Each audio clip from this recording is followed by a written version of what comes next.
Welcome to the Hop Edition podcast, brought to you in association with the Malt Miller, your go-to choice for premium homebrewing ingredients and equipment. Whether you're a beginner starting out or an experienced brewer, the Malt Miller has got you covered. So for top quality products and customer service, jump over to themaltmiller.co.uk and tell them the Hop Edition sent you.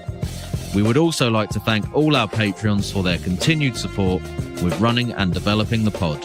If you would like to become a member and gain access to exclusive perks and benefits, head over to patreon.com/the Hop Edition. Now it's time to get this pod started, so crack open a homebrew and enjoy the episode.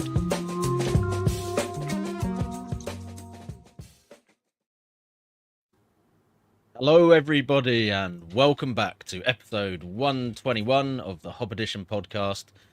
Tonight we're going to be exploring the subject of advanced lager brewing. So we've touched on many aspects of lagers in the past for various different styles and general lager brewing. Tonight we're going to be digging into some of the slightly more technical aspects, some of the more advanced processes and techniques that you might want to be exploring. We're going to be talking decoction mashing. We're going to be talking about water chemistry. We're going to be talking about grist formulation and various other things that can help you to elevate your game and hopefully get you producing some top-notch homebrewed lagers, which will give you some fine drinking at home, like hopefully we'll be doing a little bit of tonight.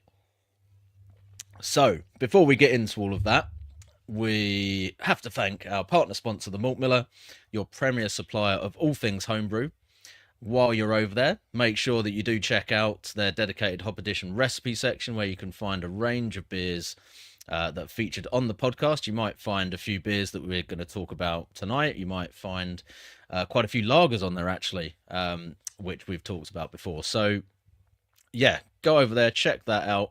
And also, bearing in mind we're talking about lagers tonight, you might want to have a little look at some of the new products that they've got in recently. So X3 uni tanks, which are in stock now, would be a very nice upgrade for anyone looking to be doing a bit of lager brewing with a nice shiny new bit of kit for their fermentation tanks. They also have lots of different lager yeast strains, whether you're looking for liquid or dry yeast. Particularly good selection of dry yeast strains from people like WHC, Laumond, Saflager, and so on and so forth, Fermentis even. And on similar topics to the ones we're going to be talking about, you can also find a hell of a lot of brewing literature on the Malt Miller. So you can find some really good brewing books and quite a few lager specific ones. So loads of decent ingredients, equipment, and also information that you can find over on the Malt Miller. So make sure you get over there. Anyway, that felt like quite a long intro. How are you guys all doing? Yep. And what are we drinking? Let's start off with what you've got in the glass tonight. So Owen, what you got? Yeah, those intros are getting longer and longer, aren't they? They are. And I just need to call out, it's a Friday. I know. It's a Friday night. Oh yeah, hang on a minute. What are we doing here? In our dedication to bringing you, continuous quality podcast action, we decided we'd go live on a Friday, as opposed to our usual Saturday evening antics. So we didn't want to leave you with a massive gap whilst there's a few weekends where we're going to be struggling to go live. I think Andy is off my fault. A lovely Brokeback mountain camping session. Yeah, Brokeback for Ross and Dale up at glamping with the boys. Loch Lomond, so bit of drinking. Yeah, very good. But to the question, Tricky, I'm drinking my Märzen, which I'd have to say has been in the keg for quite some time now, and it's tasting nice copper colour. Pretty good. Lovely colour on it. Pretty good. Yeah, it's only just got some clarity back since I accidentally froze all my beers. Thankfully, I caught that early, so it was only probably sort of more like slush puppy than full Was that the what do you call it? The temp probe came out on of the freezer? What I have my temp probe in a pet bottle that I've drilled a hole in the top of the cap, and there's a little bit of water at the bottom, just to regulate it. And what I'd done was I was putting an extra keg in the geyser, so I just moved it to like from the bottom corner onto on the top of one of the kegs, and so it was still in the geyser, but just that differential change in terms of it being down in the corner, where obviously it's really cold because it was up against the sides, versus being at the top, it just ended up freezing the beers. And as I say, I caught it early. I was just able to leave the lid open for a couple of days, and then the beers were fine. But it's annoyingly, I think it kind of kicked up a whole bunch of stuff in the medicine, and it's taken a little while just to kind of filter back down, and thankfully I can say it's not quite there. It's not quite as clear as it was, but and just a quick reminder, that is my double decocted medicine. Nice. So It's still clearer than mine, Owen. Mine's is that's my Hellas, if I can get it to focus. It's a bit cloudy, but it's pretty well. You can see through it, but it's that's not bad. Got a little way to go. It's not, well, I think it should have cleared by now, so... We call it a Keller beer for now, Andy. That's Keller. the Keller beer. Keller beer. How long has it been in the keg? Oh, it's probably been a good couple of months, maybe. Yeah, Oh, really? I'd Yeah, imagine. I expected it to clear by now. I'd ran out of the, what do you call it, the moss stuff, the Wolflock tablets. So I didn't do that, and I haven't found it. yeah. Protoflock, yeah. And I haven't found it either with gelatin, so Yeah, okay. it's Fair dues. it's Is it tasting good though? tasting amazing. It is got that honey sweet. It's a what do you call it? I changed the Munich malt to Vienna, and it's got quite a lot of Vienna actually. I'm sure it's like upwards of 2 kilos of Vienna. Ooh, So okay. it's and it turned out really.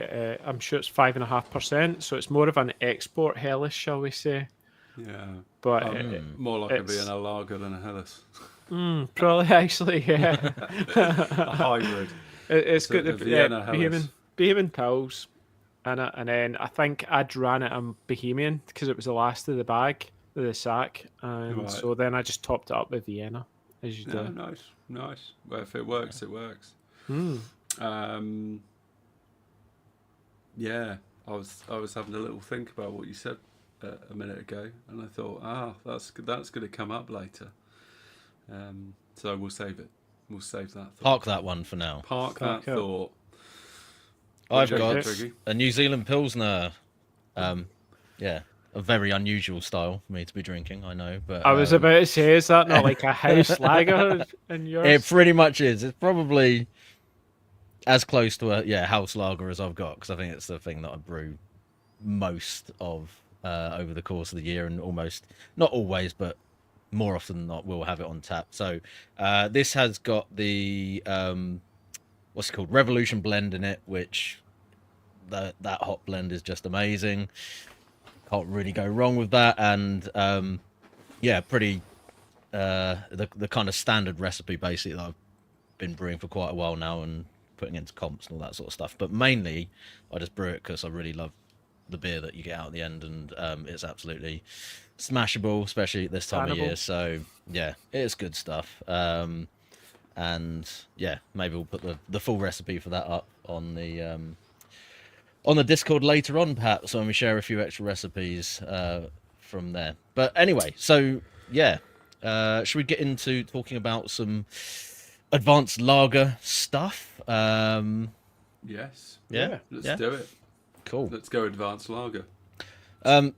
So, I mean, first of all, we want to sort of talk about some of the different kind of styles and different areas of beer that you might be looking at when you're lager brewing, because obviously there's a tendency to think lager, and maybe not so much for people who are, into craft beer and home brewing nowadays, but in the past, perhaps you'd think lager and think your standard kind of Pilsner and, American light lagers and things like that, and that's kind of what you think we're talking about.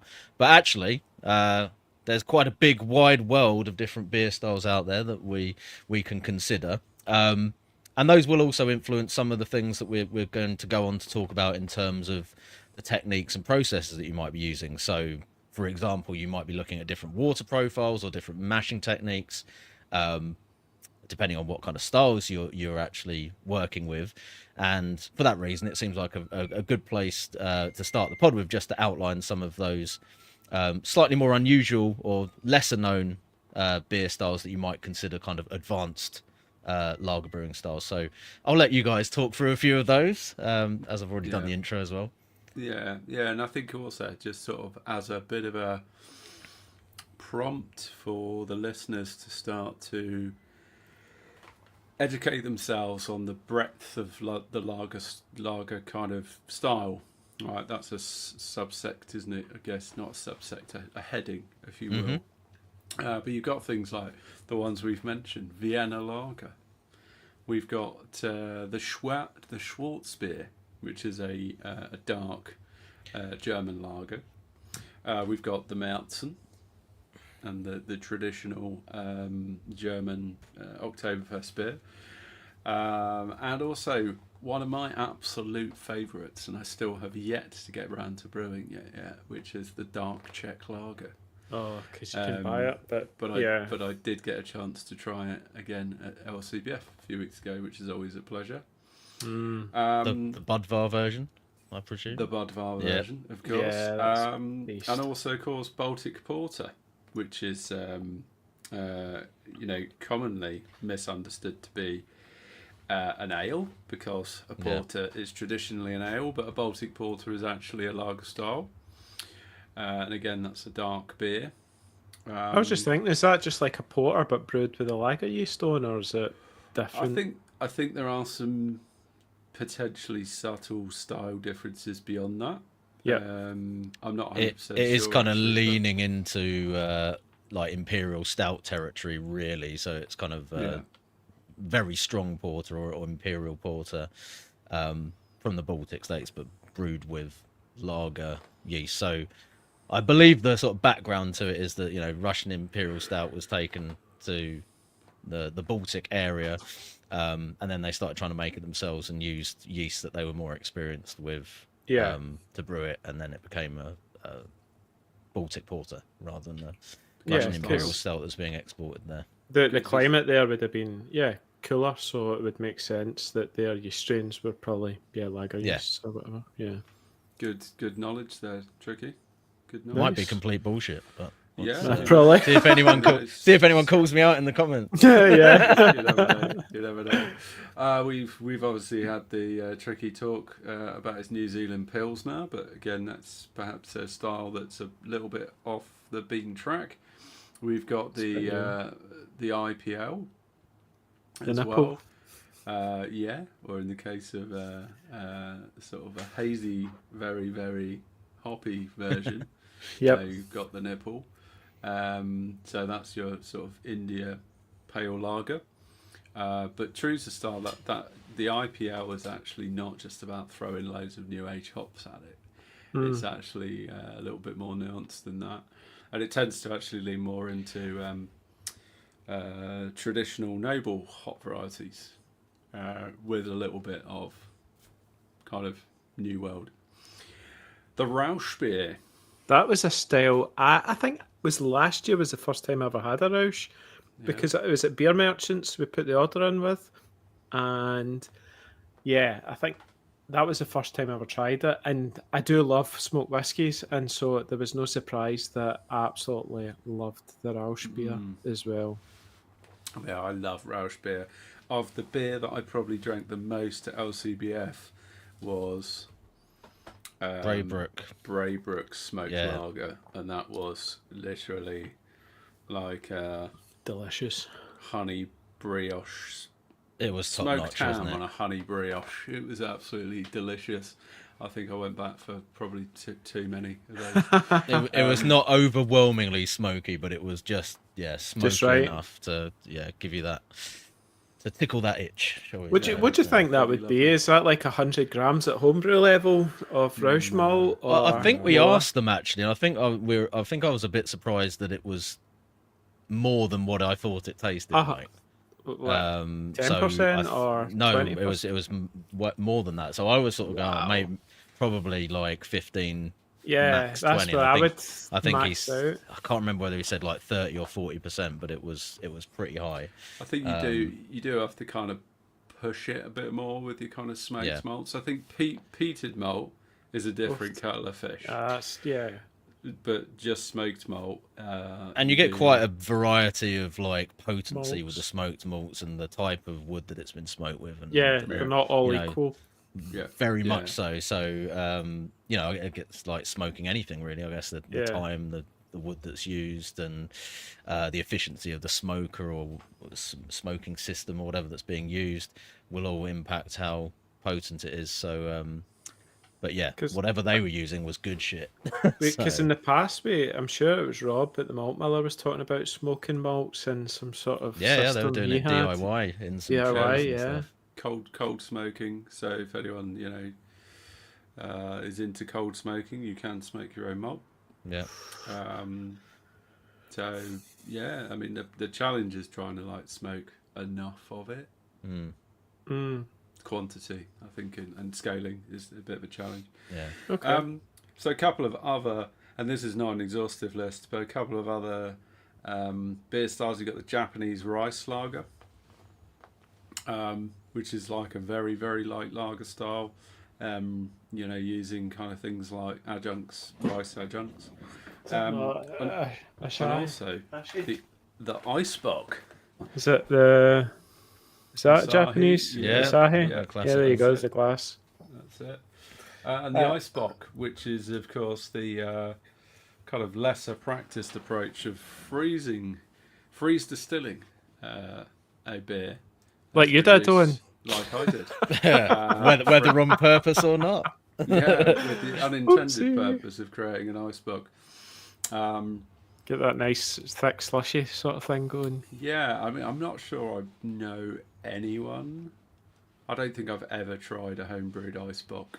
I'm not sure I've known anyone to actually. Well, I think I've tried stories. one or two, maybe. I do remember one being brought into a homebrew club quite a long time ago, and it was thick. It was like Really? so concentrated, and it had that kind of like almost that kind of umami, kind of like I don't want to say it tasted like soy sauce, but you know what I mean, like when it was that like thick and concentrated.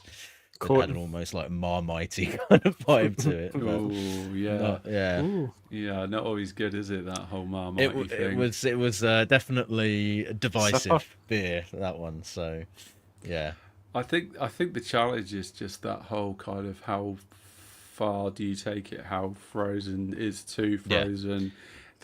I think in this case the guy was trying that? to get it as strong as he possibly could for like the sake I wonder of trying to if go. that I've was made a 40% like tricky. lager or whatever it was. I wonder if that You was didn't get it during, that strong, but it was during the whole. You remember that war that Brewdog had, and they were doing the whole Eisbock thing. They were freeze distilling their beers, and it was trying to see who could come up and sink the Bismarck and stuff. It would like have been That's right. closer been a to bit- that time than not, I think. So yeah, that might have been an influence, definitely. Yeah. And I think so that was a bit of an exploration in terms of different styles of beer, different styles of lager that are out there, just as a form of inspiration in case you're thinking, I'd really like to brew a lager, I fancy something a bit different, maybe a little bit of a challenge. Go and do some research around some of those. It's a great thing to explore, and hopefully we're going to help you through some of the approaches in terms of how you might achieve that in the best way. So, Andy, do you want to talk through the answer to one of the questions we got from our followers on Facebook? Was this the one about like the different kind of lagers that you could buy commercially? That's maybe a bit more. Yeah, if you're going into the supermarket, then you're probably you're looking at the shelves and seeing, there's the mass produced stuff, but there is good stuff on the shelves. And when I'm in say I go to Morrison's or something, then I'll probably go and pick up either like a Budvar would probably be my go-to. I think my brother as well. I've got him into drinking Budvar as well. Other ones that you can get, Spaten's a really good one that seems to be available these days on the That's shelves been as well. popping up in Sainsbury's recently, hasn't it? And that's really good because On a it's 3 quite... for 2 deal usually as well, which is good. Ooh. Although you Yeah, won't get that in it's- Scotland, would you, Andy? No, you wouldn't. But it's quite Ooh. a spicy one. I don't know if it's Tetnang or what that's in that, but it's got that nice. I do like Spaten with its spiciness that it brings, that noble spicy sort of thing. Yeah. Other ones, Pilsner Krell's another good one. And I think you guys were saying that you could get Utopian in the. Yeah, Yeah. so again, Sainsbury's started to, or certainly the ones near me have started to up their kind of craft beer selection a little bit. And I have managed to buy Utopian a couple of times in there. Not sure which supermarkets have Lost and Grounded, but pretty sure they have been in a supermarket at some point or another. The Keller. Waitrose. Waitrose, there we go. Yeah. Nice. So let's know in the chat if you've got any other go-to sort of like commonly available, good quality lagers in the supermarkets or whatever. Oh, and we almost forgot one. Oh, don't forget Andy's favourite. As you can see from my name, Tenants Lager, obviously the Hellas of Glasgow, the absolute quality beer. So yeah, I might be sampling some of that later. It's got to be done, Andy. It's got to be done. Oh, Reiki's in there talking about, how do you pronounce that? Korev? Korev, yeah. Yeah. I've not heard of that. Is that that's a Czech beer? I think it's Czech beer, isn't it? I'm not 100% sure, to be honest. I'm sure I've drunk it Reiki's before, gonna but tell I me don't remember before where it's I can from. Google it. Yeah. No, it's actually St Austell. Oh, really? Oh wow! Yeah. Right, okay. Yeah, Oh no, yeah. that's why I do remember it, because I've drunk it when I've been down Corn. down in the southwest a couple of times. What was I thinking of then? Blensburger Pils is a good shout, actually. That's a legit. That's the ones in the little flip top bottles as well, so you get a nice little bottle to reuse as well afterwards. And if you can pick up any Braybrook, then that's always a good shout as well for the. Yeah, I them mean on you're the lucky past. if you find Braybrook in your Yeah. local supermarket. But I suspect if you're in and around the brewery, then you might well do. In which case you're lucky. Yeah, sadly not so far, but my local bottle shop does have them in stock most of the time. So, because they're only Lush. about an hour up the road from me. Nice. Amazing. I have been to their tap room actually a couple of months ago, which is definitely worth a visit. As long as you don't mind drinking lager all day when you're there. 'Cause that was all it was. Kozel, Okay. yes. That's the one that I was thinking of. Hmm. Very similar name. Apparently Rheinbacher, the Audi one's pretty decent too. That is one of the real Erlenbacher. underrated. Rheinbacher is much better than the Perlenbacher. Perlenbacher's okay, but they're Perlenbacher's probably the not same bad, beer in is it? different cans. But now I've said that. But yeah, no, that Audi one is actually a much overlooked, very decent Pilsner. Anyway, should we get into the nitty gritty Yeah. of the home brewing version of it? So Let's we're do kind of it. working through this in a ingredients and then kind of process and then a few other things that kind of key into those different areas.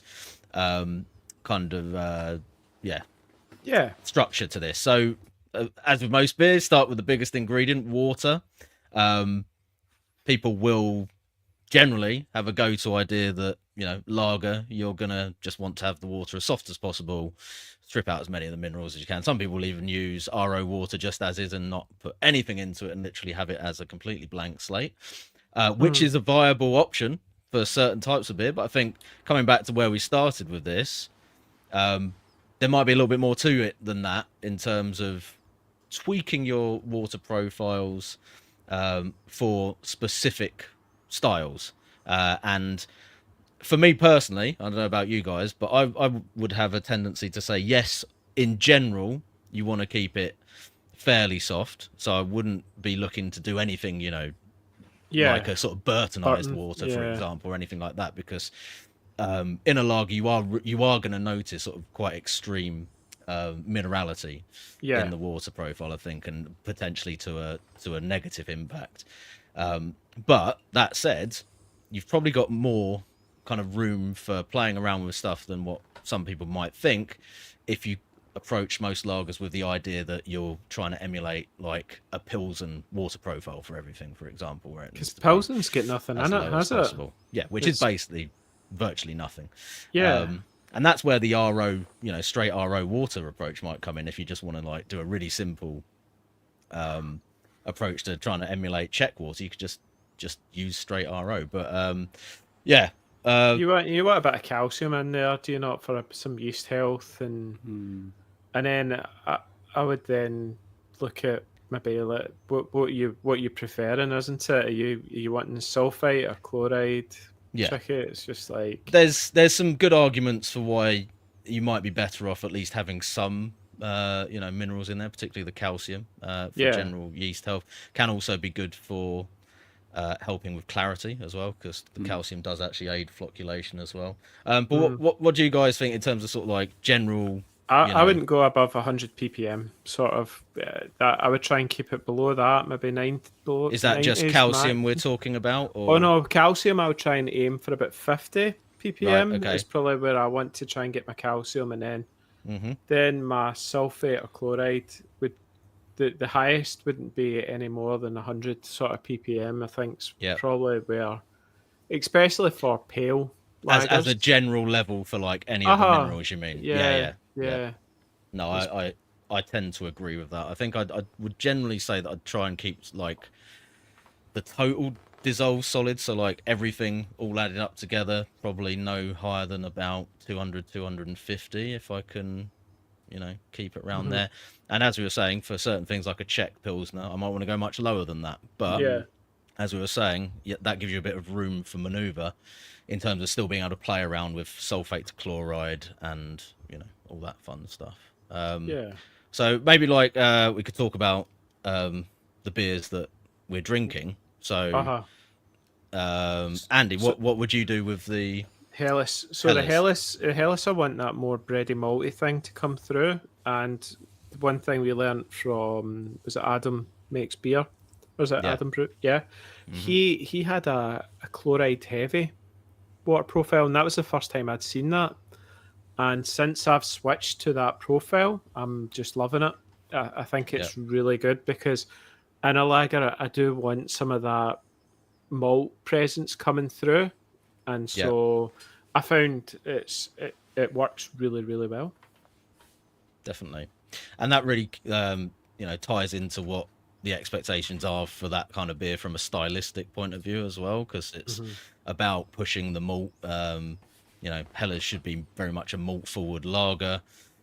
Hop presence should be very low and quite gentle bittering as well. So I think it's a case of trying to use that that water profile to support what you're doing with the rest of the recipe in terms of it being malt forward and using those good quality, base malts and your Munichs or Viennas in this case. I've looked up the water profile for that, and it was like 59 calcium.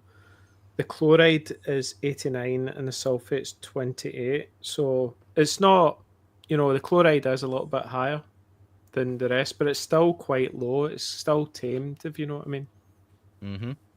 So yeah. I think broadly speaking there, you're certainly for your lighter lagers, generally trying to keep things quite minimal. Broadly speaking. I think as soon as you start to get into like the darker lager styles, it's a slightly different game. And I think the bit that you need to think about is just kind of how you want your beer to present. So not only just the style that you're making, but also like, do you want the beer to be quite bitter? Do you want that? Are you aiming for quite a bitter beer, and do you want that bitterness to be quite snappy? Or you can still make a bitter beer, but do you want it to be a bit more rounded? In which case, you push the chloride and you'll soften the beer up a bit, and Yeah. it will probably present a bit more malty, but it could still be bitter, but it'll be more rounded. So I would say it's like a combination between thinking about the style that you're making, because that might be predicated by the water profile of where that style of beer came from. Yep. But also thinking then within the context of that is how might I want the beer to present. And that gives you, because ultimately it's a personal preference thing as well, unless you're brewing for like perhaps a BJCP judged competition where you're really trying to emulate a particular style. There is room then for like preference application and adjustment therein. So that's kind of my thoughts. What did you do for it. the Martin that you're Metzen Oh, that you're yeah. drinking currently? I'd shop for like, I think I may have even just used one of the sort of preset water profiles in Brewfather, and I chucked a link into the chat, which is a useful Brewer's Friend website actually, that kind of goes through a number of different location / beer style water profiles, and one of them on there is the Munich water profile, and I think I will have used that roughly, so slightly more headed towards chloride than sulfates. So chloride's at 75, sulfates at 52, calcium's at 40. So that's probably where I would have pitched the water profile. So still quite soft, a little bit more chloride, pushing the malt. It is a malt forward beer style. Bitterness is supposed to be there to balance but not be present. So it's a fairly classic Munich beer style. Yeah. Yeah. Nice. Yeah. So the Smells Lagery recipe is a good example of this, going slightly the other way. With your Hellas export beer, you are looking for a bit more hop presence. It's supposed to be it's supposed to be fairly balanced between the hops and the malt, but the hops are definitely supposed to be there in terms of noticeable bitterness and a sort of nice bitter finish on the beer. And for that reason, I do go for a slightly more sulfate forward kind of Munich type profile with it. But as we've said before, it's still fairly low, low level overall in terms of it not being too heavy on the minerals. So let me just see if I can quickly bring that one up to tell you what it is. I think it's about 70 ppm. Actually, the recipe I've got here is even higher than that. So I've actually got it about 100 ppm for the sulfate and about 50 for the chloride. So it is 2-to-1 sulfate to chloride, and about 74 with the calcium. So I generally try and keep the water additions as simple as possible as well. So where I can, I will just use gypsum and calcium chloride and try and avoid getting complicated and using anything else like magnesium or table salt or whatever it might be. But that particular beer, I approached it that way and had it a little bit more sulfate forward, and that really did help to make the hops on that particular beer kind of pop quite a bit. But it's not like crazy hopping, it's not crazy high on the IBUs anyway, so it's still 33. Well, actually, this was one of the beer that I had measured at the lab, and the actual IBUs came out way lower than that, so they were like low 20s rather than low 30s. But according to Brewfather, it's about 33 IBUs, and there's only about 40 grams of hops going in late, so 15 minutes, 20 grams in the whirlpool. So I guess the point is, like, you can do that kind of like sulfate lead profile with a fairly low hopped beer and still get quite a lot of hop presence and bite out of it. The New Zealand Pilsner, on the other hand, is a bit more of an extreme example of the hopping, because there's a lot of there's dry hops in there. It's quite a high hopping rate. And actually, because I find that Nelson and like any kind of beer where you're putting that amount of hops in for a lager, it can become quite abrasive, kind of the business fairly quickly. With that style, where you might think logically, oh, you'd maybe go even further with a sulfate. Actually, it's the opposite. So for the New Zealand pills, I go back to a slightly higher chloride rate. So it's probably actually closer to what Andy's doing with his Hellers. It's about 70 something ppm for the. And that's what you find works. And yeah, it just smooths it out. It's still really hop forward. It's still got a nice, crisp kind of bitterness to it and everything. But I think if it was sulfate led, then it would just be a little bit, a little bit grating probably. So on that one, I've got 77 chloride and about 30 sulfate, 50 something ppm for the calcium. It's something I've noticed with like West Coast Pilsners as well. I've tried doing a traditional kind of like West Coast water profile for them, maybe a little bit toned down in terms of the overall level of minerals, and it can just make them really really harsh bitterness for me. Oh, raspy. Yeah, quite just quite biting kind of bitterness that you then have to leave for a lot longer to smooth out. So it's just something to consider. I think sometimes because with a lager the malt is quite delicate, it's not, you've not got a massive amount of like hefty malt background and sweetness there to counteract that bitterness anyway. It's worth thinking about, even with some of the hoppier styles, maybe actually going with that chloride heavy approach, or not heavy, but a higher chloride ratio in some cases. That's just my 2 cents on it.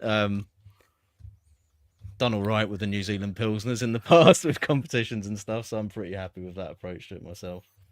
I've just cracked open Brett Harmon's Hellas, and I've messaged him. I'm thinking about watching as well, Brett, but I've asked him what his water profile is, because this one's really snappy. It's like right, really crisp. So it'll be interesting to see if it is chloride heavy or if it is actually sulfate. Is what I'm hoping. Well, another thing about the kind of crispness and the snappiness, of course, is the mash pH as well, which I think is quite important.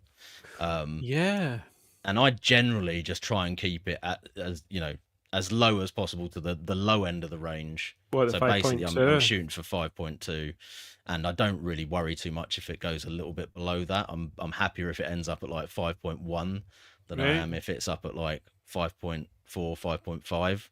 For me personally, I don't know about you guys, but I as a general rule, pretty much for all the lagers, maybe not so much. I think it's a Lost and Grounded Hellers, but it's either my eyes are blurry or your camera's not focusing.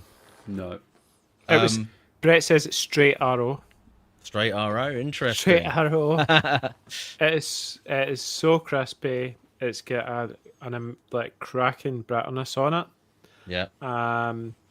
And so it's less. It's got the malt, but it's not like compared to mine. Mine was dead malty. This one's like got this amazing cleansing bitterness sort of thing that's just like you could just smash quite a lot of this sort of thing, Yeah. So no, it's good.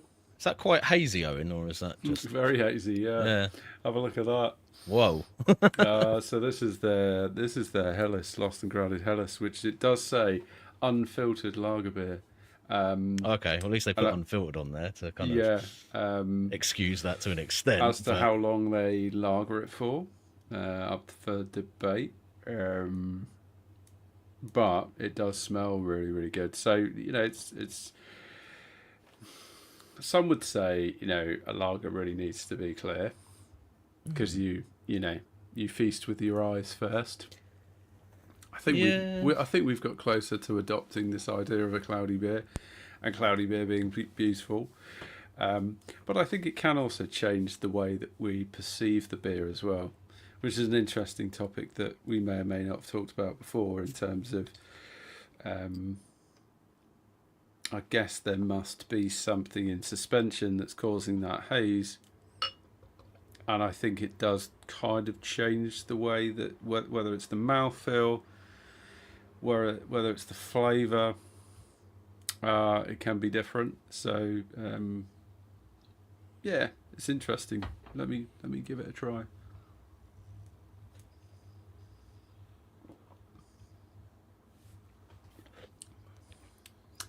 Certainly, certainly lagery.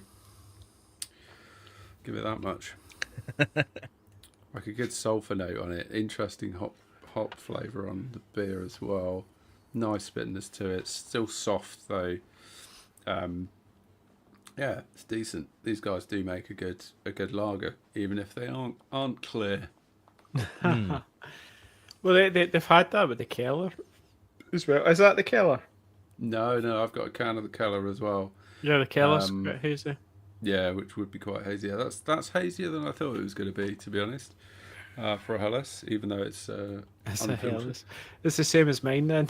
I think there's only so much you can kind of get away with, but just by saying it's an unfiltered lager, right? I mean, that's pushing the boundaries a little bit from what I can see on the camera. But as long as it tastes good, it does taste good. Yeah, I was sorry, just messaging Brett just now, just chatting to him. He's saying it was 29 IBUs, so it is on the high end for a Helles, but it makes it super. I prefer a bit of bite to my Helles. I like that too. I think there's a few. I just thought of a good commercial beer actually that's kind of relevant to that topic, which is the Camden Hells, which is a really decent. Supermarket, well, fairly widely available supermarket lager, but I think their version of it is a little bit sort of borderline between a Pilsner and a Helles, because it's quite dry and it is quite bitter for a Helles. I don't think it would do very well in the competition if it was entered as natural Helles, because it's kind of more between the styles, I think. But I quite like that little bit of bitterness. That's a point. Like as well. Czech's got that higher bitterness, doesn't it? Yeah. And Budvar's actually not a particularly good stylistic example of a Czech, because it is more of a crossover between a Helles and a Czech Bills. So whereas like if you drink a can of Urkel versus a Budvar, you're like, whoa, it's like there's so much more bitterness in the Urkel. But then I don't know how can we be saying in BJCP that this is a Czech lager, and then Budvar doesn't represent the guidelines, despite Budvar having been made in the Czech Republic. You'd think the guidelines would need to be a little bit broader to enable that, and you just say like, okay, well if their exemplar style is over here and that one's over there, obviously there's quite a lot of room for manoeuvre, but they don't tend to do that very much where they can avoid it. They want to make it give them reasons to slag your beer off, basically. So, true. But yeah, on coming back to the pH, do you guys tend to try and aim towards the lower end, or are you just changing it by beer style at all? Or? Yeah, I think that's going to be very like style specific for me, because if you are going for a more malt forward beer style like a Märzen, for instance, I'm probably going to be shooting for more like 5.4. Yep. Just again to sort of potentially soften out that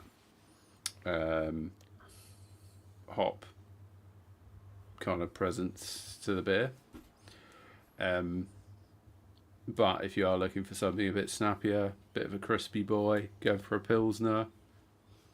I think you're probably shooting more often than not. I think you're probably shooting for lower pH.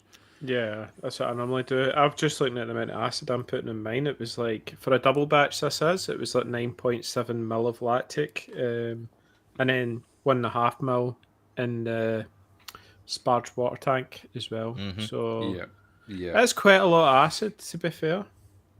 So my New Zealand Pilsner, which really sadly the keg finished just last week, and I don't think I've ever mourned the kicking of a beer more than when that went, because I was very pleased with it. That was at like 5.24. That's what I was shooting for there, and I think the Märzen, this is where I get to just eat my hat.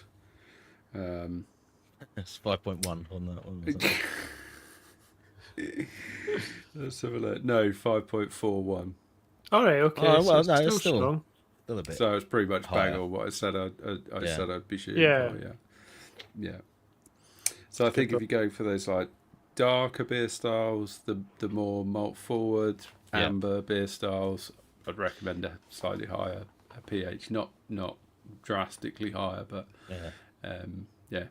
And as we were talking about on the previous pod, actually, that a lot of that is about trying to get that pH to carry through to the finished beer, so that post fermentation and everything else, you're getting that lower final pH in the beers that you want to be really crisp and snappy, because a slightly slightly more acidic I suppose you're finishing not pH having is going to help with that.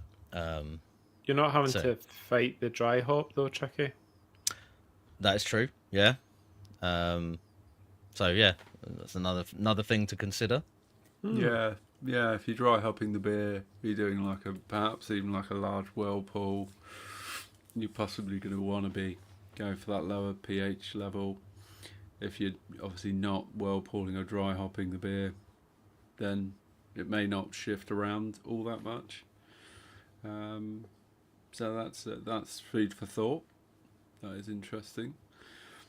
Just to sort of raise another question, right? Because I suspect there are a number of people that are listening that don't necessarily have an RO water system, and maybe not totally up to go. Well, you don't need one, Andy. Yeah, be quiet. Be quiet, Scotland. So if you're unlucky enough to live in a hard water area and you don't have an RO water system, and you might not have really got into water chemistry a great deal. That's a good point. What's the kind of... But you really want to make a lager. Yeah. What would we recommend, like, in terms of... Because it is getting into more of an advanced step of brewing. Yeah, that's true. You're right. We're running a little bit before you're walking in terms of where some people might be starting off from. But for me personally, what I would say is, before you worry about water profiling at all, get a pH meter and some acid and work on pH first. Because fundamentally, as far as like the finished product, the water profile is going to help you polish it and sort of nudge it one way or the other, but the pH is the thing that's going to potentially ruin it if it's way out. So if I was brewing a light lager with my straight tap water and no water treatment at all, but especially no acidification of the water, I'd probably have a mash pH somewhere up towards 6. And when I'm sparging, that's when you're going to be drawing a hell of a lot of tannins out of that malt, and you're going to end up with again quite a astringent, puckering kind of bitterness on the beer at the end. And I had, like, when I first started playing around with water treatment, it wasn't necessarily with a lager. I think it was with like light ales or golden ales or something like that.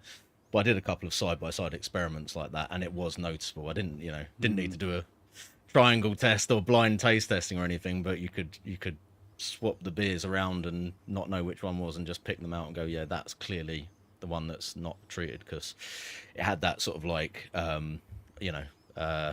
sucking on a tea bag. Yeah, it was that kind of astringent flavour to it. Not to the not that extreme, but it was the aftertaste on there where you just kind of go, like, it was just sort of getting you in the back of the jaw a little bit. Cheeseland. See, a lot of the guys are talking about spotless water all the way. So it's an easy option if you want to start using RO, but is this the with stuff a for caveat. window cleaning? Is this not the window cleaner? It is.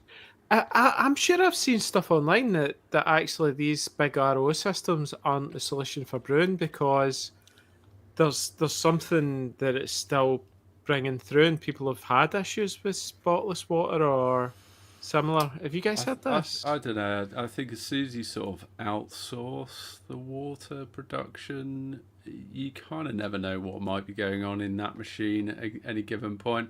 I'd imagine 99% of the time it's going to be fine. Mm-hmm. Equally, as like, people have had issues. Where did you I've get the heard water? issues. Yeah. Oh, we got it spotless. Is it the water? Was it something else? I don't know. You need more data to draw a conclusion. It's I would one of those say, things but- where, anecdotally, there's a lot of people saying they're getting great results with it, but anecdotally, there's also other people who've had not so good results, and you've got to always have that caveat as like they say it's not for consumption, so it shouldn't really be. Technically, they wouldn't recommend that you'd be using it in any kind of like food production or Yeah. beverage production in this case. Because what it is for window washing and what's Yeah, yeah. and you've got to. I mean, I don't know how their systems work, whether they're actually like creating RO. Is there a RO system in those, like, because they're like I would metal imagine boxes, so, aren't yeah. they, with a pump on it? Is there actually an RO Yeah. system that's sort of doing it to order? Yeah. Or is it But- sitting in a big set? You would think it would be sat just in a big IBC. tank, which because obviously they'd need to deal with demand. So yeah, how long it's then sat there for? Debate. Dunno. Anyway, I mean it's an option, right? And clearly there's people in the chat that are using it as an option. Yeah. I mean, coming back to the pH thing, Tricky, probably one of the easiest ways to kind of deal with the whole pH thing would be acidulated malt. Yep. Which is obviously how Well, that's the a classic. Germans Yeah. will deal with pH adjustment. Have you boys And, done that? I think I did it very early on, before I probably got into then using lactic or phosphoric or Yeah, whatever. and you were like acid. round Heiskabotas and the. Yeah, I don't and, need to follow the German purity law. I think the only caveat is that you probably have to familiarise yourself with some form of brewing calculator that's going to be able to work through the pH adjustment as a result of using acidulated malt. So it's how much do I use? Does Yeah. Brewfather? There might Do be we know? there might be rules of thumb. I'm not sure. I would imagine Brewfather might calculate it if you put acidulated malt in there. I don't know that for sure. Maybe But something I should try. yeah, probably ought to check it out. I mean, it's the very traditional way of doing it. Mm. I think historically I've also just used tap water, used Camden tablets, just to remove the chloramine, if there is any present. And then I've used AMS That's a good acid point. to kind of pre-buffer the water.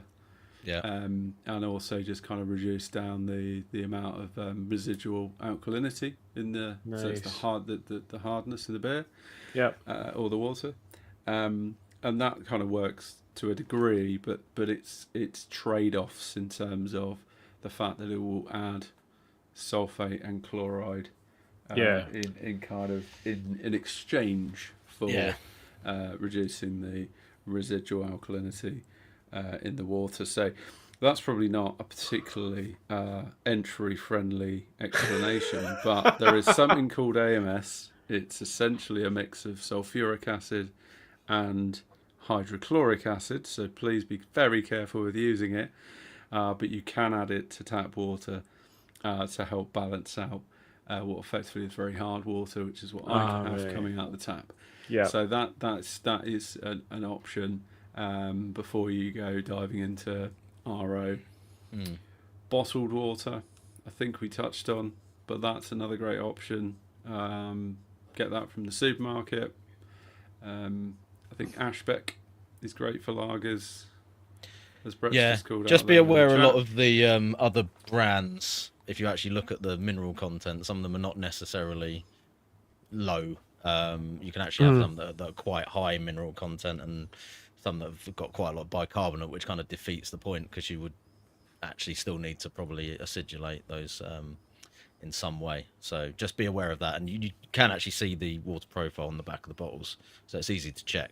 But I think that's why, Ashbeck or whatever it is the one that's generally recommended, because that's the one that's actually got the lowest, most Pilsen style kind of water profile on it. So as it were. it's the softest, yeah. And when we talk about soft and hard water, it's very much about the amount of dissolved solids that are Yeah. in the water. So soft water would have very low dissolved solids, and therefore, the water mineral composition would be low, whereas harder water has a much larger amount of dissolved minerals in it. So, Yeah.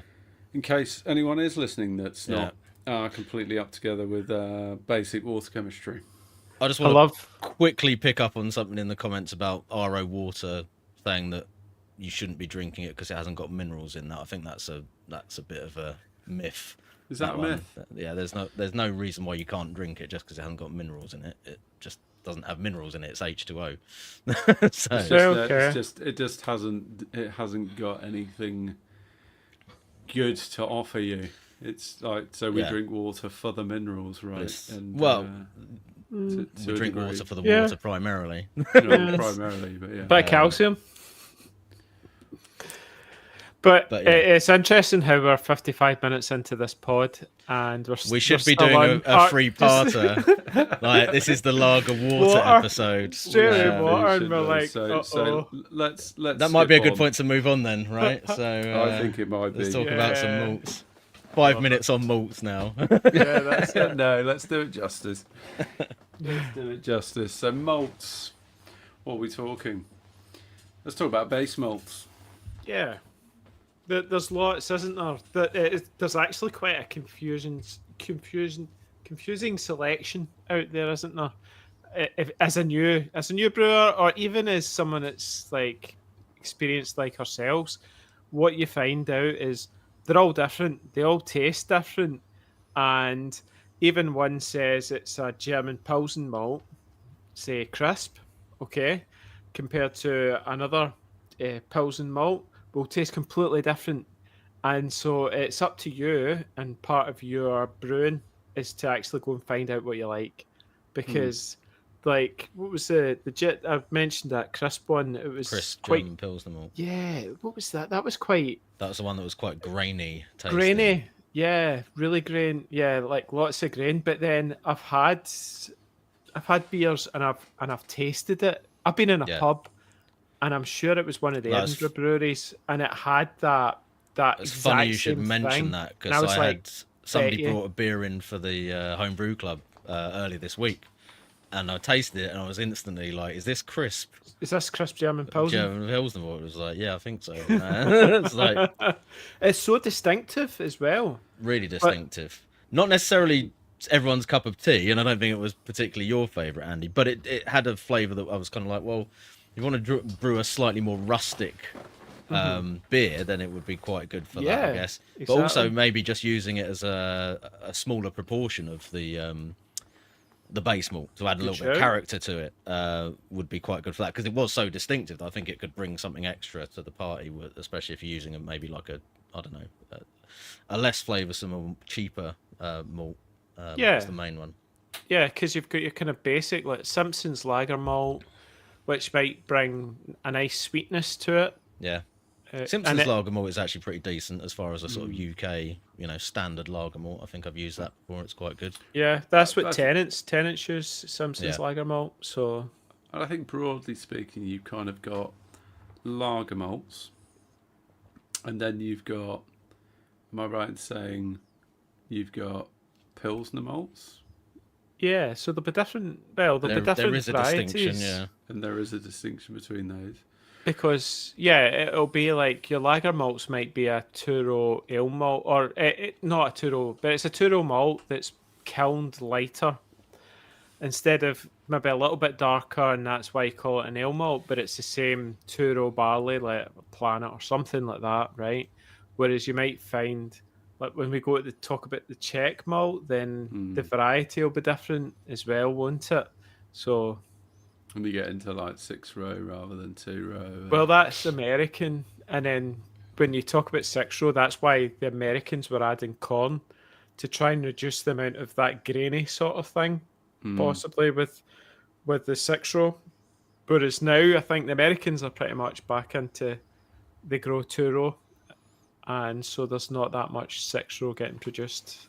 Nice. I think think there's that's what generally I've read. a distinction in terms of origin as well, isn't there? So, like, I think there's some heritage varieties now which technically would be from Pilsner stock, but I think generally Pilsner malts are from, traditionally produced in like Czech, Germany, and maybe Yeah. Belgium. whereas pretty much all the stuff over here seems to be branded as lager malt as opposed Yeah. to Pilsner malt. So Yeah. whether or not that's, that they might be same varieties grown in different places, I'm not 100% sure on that. Yeah. I think they are. There is a slightly different kilning technique. I think that differentiates between lager malts and Pilsner malts. Lager malt's probably more highly modified as well. I believe. Yeah. So, and I think that, ultimately, like, so what? That just means that it will present a slightly different colour, a slightly different flavour. So I think your lager malt will have like a more kind of cracker bread note to it, and I think your Pilsner malt will tend to be like slightly maltier, a little bit sweeter, a bit more like that sort of honey type vibe. But then, of course, you get into the realms of, floor malting. Yeah, which and changes it again, doesn't it? That's interesting that obviously that technique, which is a very traditional technique, kind of changes. It's kind of slowing up the process, isn't it? So it's giving it more time to develop flavour in some way, I suppose. Again, I feel like we need a malt specialist here to sort of dig into some of this stuff. But each one has its own flavour, and each malt house can bring a different flavour, and so that's what's so confusing. And the only way that you're going to be able to know what it does is actually just go and brew with it, and then see what it brings. Because I think we were talking even just like Vienna malt and then Munich malt. I did a recent where the Helles I just did there, so I done quite a few with Munich malt, and then I thought, well, what happens if I change out the Munich malt and put Vienna? And so it was actually quite, just even for me now, being so further along in my brewing sort of knowledge, was just how much that did change, because with Munich malt you were getting that more bready thing, and then with the Vienna it was like this more sweet sort of depth of sweetness rather than the kind of bready toasty thing that you get with Munich. So well, that's useful. That's a useful distinction, Andy, in terms of two very key malts that you are certainly going to want to consider playing around with into your lager beer style. Yeah. In terms of like Munich, Vienna, you generally, what sort of percentages are you guys going to be thinking about using? Let's say not necessarily style specific, if we're just talking about making a fairly maybe general lager. I mean, for what might you play with? Again, like the New Zealand Pilsner that I was drinking before, I've got maybe sort of 4 or 5% Munich in there just to add a little bit of extra oomph to the kind of malt flavour with that one. I think, when you're looking at stuff like your Hells and even more so with things like Fest beer, you would then be kind of ramping that up depending on how much of that bready note or like real malt forward flavour you want to get in there. So for Helles, you might be, I don't know. For me, I might be sort of starting 6.3 actually. That's the Hells one. Okay, so it's not. It's still too much more. Yeah. Did you say you had Vienna in there as well, though? No. So that was the other one. So the Vienna one that I did recent has got, because I was topping it up, I went all the way up to 30 odd % Vienna. Right. Okay. So that was a bit of an extreme example. Yeah. But it's interesting to taste. Yeah. Yeah, definitely. So I'd be thinking with like a Helles or something. So from that kind of like 5% and above, probably going up to, you might be even looking up to 10, 15, 20% might be pushing a little bit, but going up towards that sort of area. And then for things like a Fest beer, if you still want to keep it fairly light, you might be using a light Munich and even going up to possibly 40, maybe even 50% of your grist. By the way, that's a point you just made there. Light. So there's different types of Munich. Yeah. There's Munich 1, 2, and 3, aren't there? So, and that's the kilning and how dark they are. Yeah. And those darker ones are where you want to be looking if you're going to brew something like Owen's got or had in the glass before your Metzens and so on, because you can get a lot more colour with those in the grist heavily than obviously with a lighter Munich malt, and then maybe not necessarily have to add as much extra stuff to bring the colour up at the end. So That's it. I think as you start to get to sort of darker malts, obviously you have to be a little bit more conscious in a deft hand about how much you add, because obviously you can swing more significantly in and obviously have a different flavour character as well. Yeah, that's it. So I think another interesting malt to talk about, and just to add, we covered a lot of beer styles at the very beginning of the podcast. We're not going to be diving into like all of the different malts you're likely to be using in those specific beer styles, and we're trying to sort of more broadly, I think, talk a bit about some of the malts you might play with. But melanoidin malt is something that people often experiment with in lager production to replicate decoction mashing. Yeah. So melanoidin malt is intended to contribute melanoidins, which are created through the reaction when you are decoction mashing and you're boiling the mash. It's residual sort of sugars, isn't it? That you're trying to leave behind. It's coming through the Maillard reaction. Yeah. So it is an interesting kind of cheat malt. It's a bit of a cheat code, and you can achieve a slightly deeper it's different, isn't it? Maltiness and sweetness to the beer. Still different. It's still not the true decoction flavour, in my opinion, but it can't really achieve that, can it? Because it's you're producing, like, melanoidins are byproducts of the Maillard process, but that can be produced in so many different ways. And in the case of the malt, it's the Maillard process through it being kilned as opposed to it being boiled. So you might get something that can, like, emulate it to a certain extent, but you're producing the actual melanoidins in a different way. So there's always going to be like actual chemical differences between them, which are, have to kind of result in some kind of difference in flavor, and you're delivering it sort of pre-mash as well. So there's a hell of a lot going on there that's going to affect the flavor potentially that you could get from it. Obviously, they've worked to try and get it as close to that as they can, but it's two different ways of creating melanoidins in the first place. So and recently, with all the YouTube stuff that's been going up about how to decoct, I think a lot of us have actually had a go at it, and it doesn't need to be a 3-stage decoction either, does it? It can just be, just you could do it once, and the amount of flavour it brings at homebrew level is probably enough. So, and we'll hold that talk thought, about that because we'll get to that in due Jump course. the gun. But I think melanoidin is definitely a good option for those that are wanting to explore to getting a bit more depth to the beer without stepping into what is actually a bit more of an advanced technique. I think if you are going to use it, be careful of how much you use. Yes.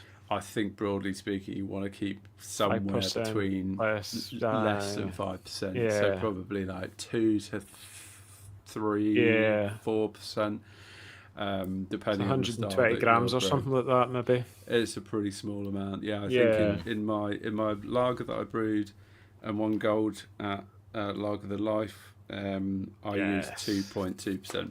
There you go. So I cheated. Yeah. And you see it in a lot of the homebrew kind of Czech Pilsner recipes for that reason, because it's in place of a decoction step, but also Heller's recipes like one you're talking about and so on. So we're not saying it's bad or that it's is worse than it's just not necessarily going to give you exactly the same flavor, but it might get you in that general direction. It was interesting. Sorry, just to Reiki pointed out about the other one that's a cheap malts, maybe dextrin. What was it? Carapils? Is that what dextrin? Carapils, same thing. Carapils and chip, yeah. Yeah, which brings that sort of fluffy head sort of thing. Yeah, body head retention. and I guess that might be kind of in replacement of things like protein rests, potentially. Also, the effect of decoction itself. So those are all also. I mean, ultimately, you can also use a bit of wheat, into a beer. It might sort of mess around a little bit with trying to get the beer clear. Might mess with your Renheiske, but nothing too nothing too wild. So guys, here's a quick question: is there anything that you would avoid using in a lager grist?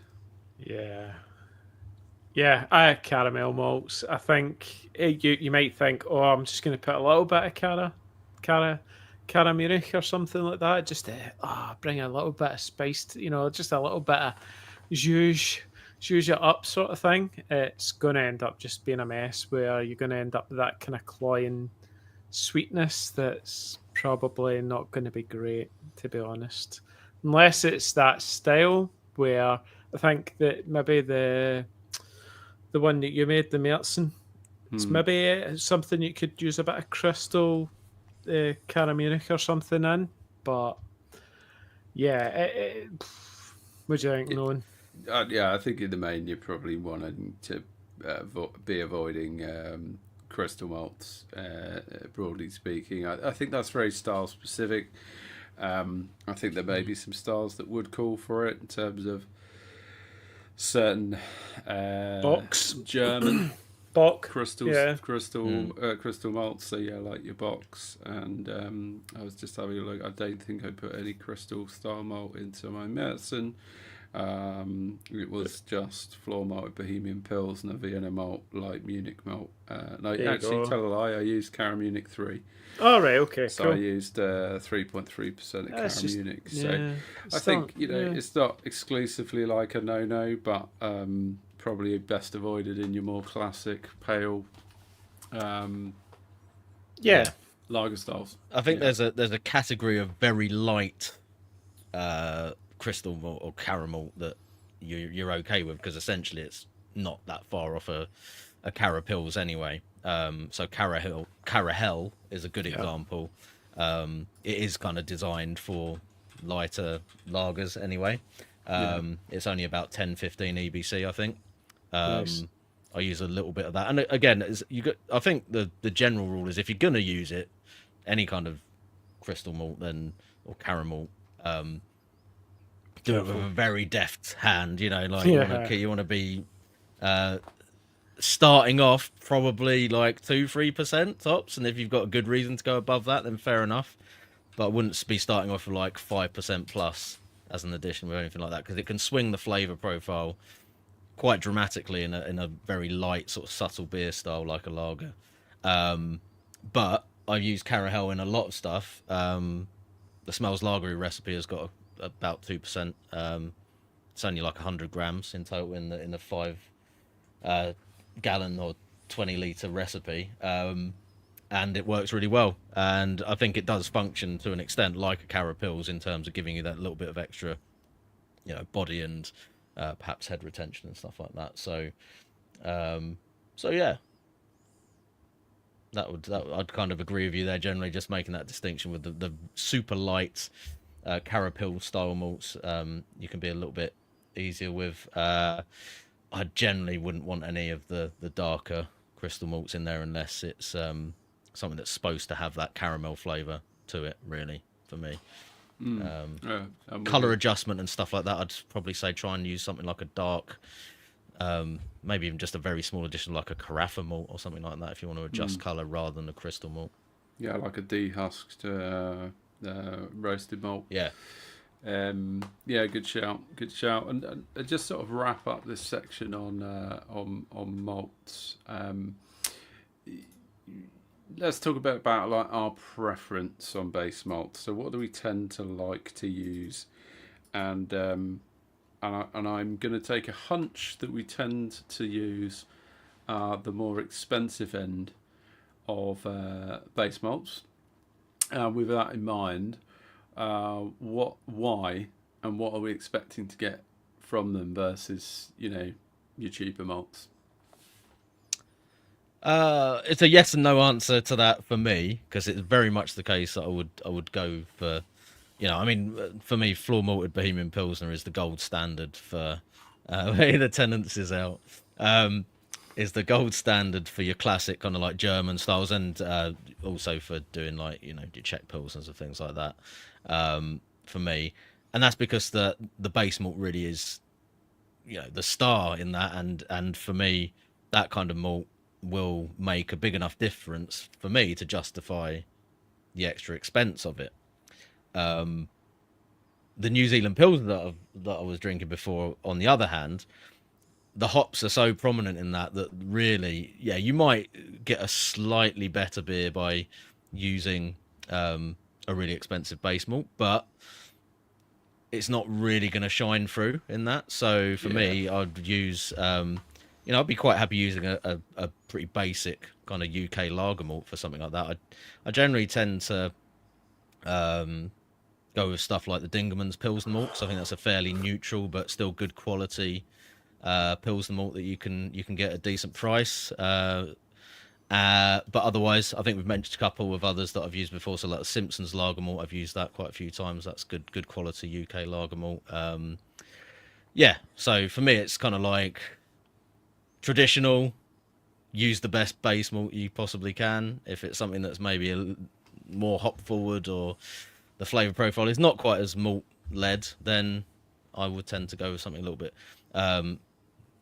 cheaper. But also, stylistically speaking, if you're looking at things like, I don't know, like an American light lager, again, you probably, if you actually want it to taste authentic, you probably want to be going with a fairly basic kind of like lager malt in that kind of example, or maybe some of the kind of like, if you're trying to emulate a more macro type lager, I guess, and then you're probably gonna be throwing adjuncts and all sorts of other shit in there as well, though, aren't you? So yeah.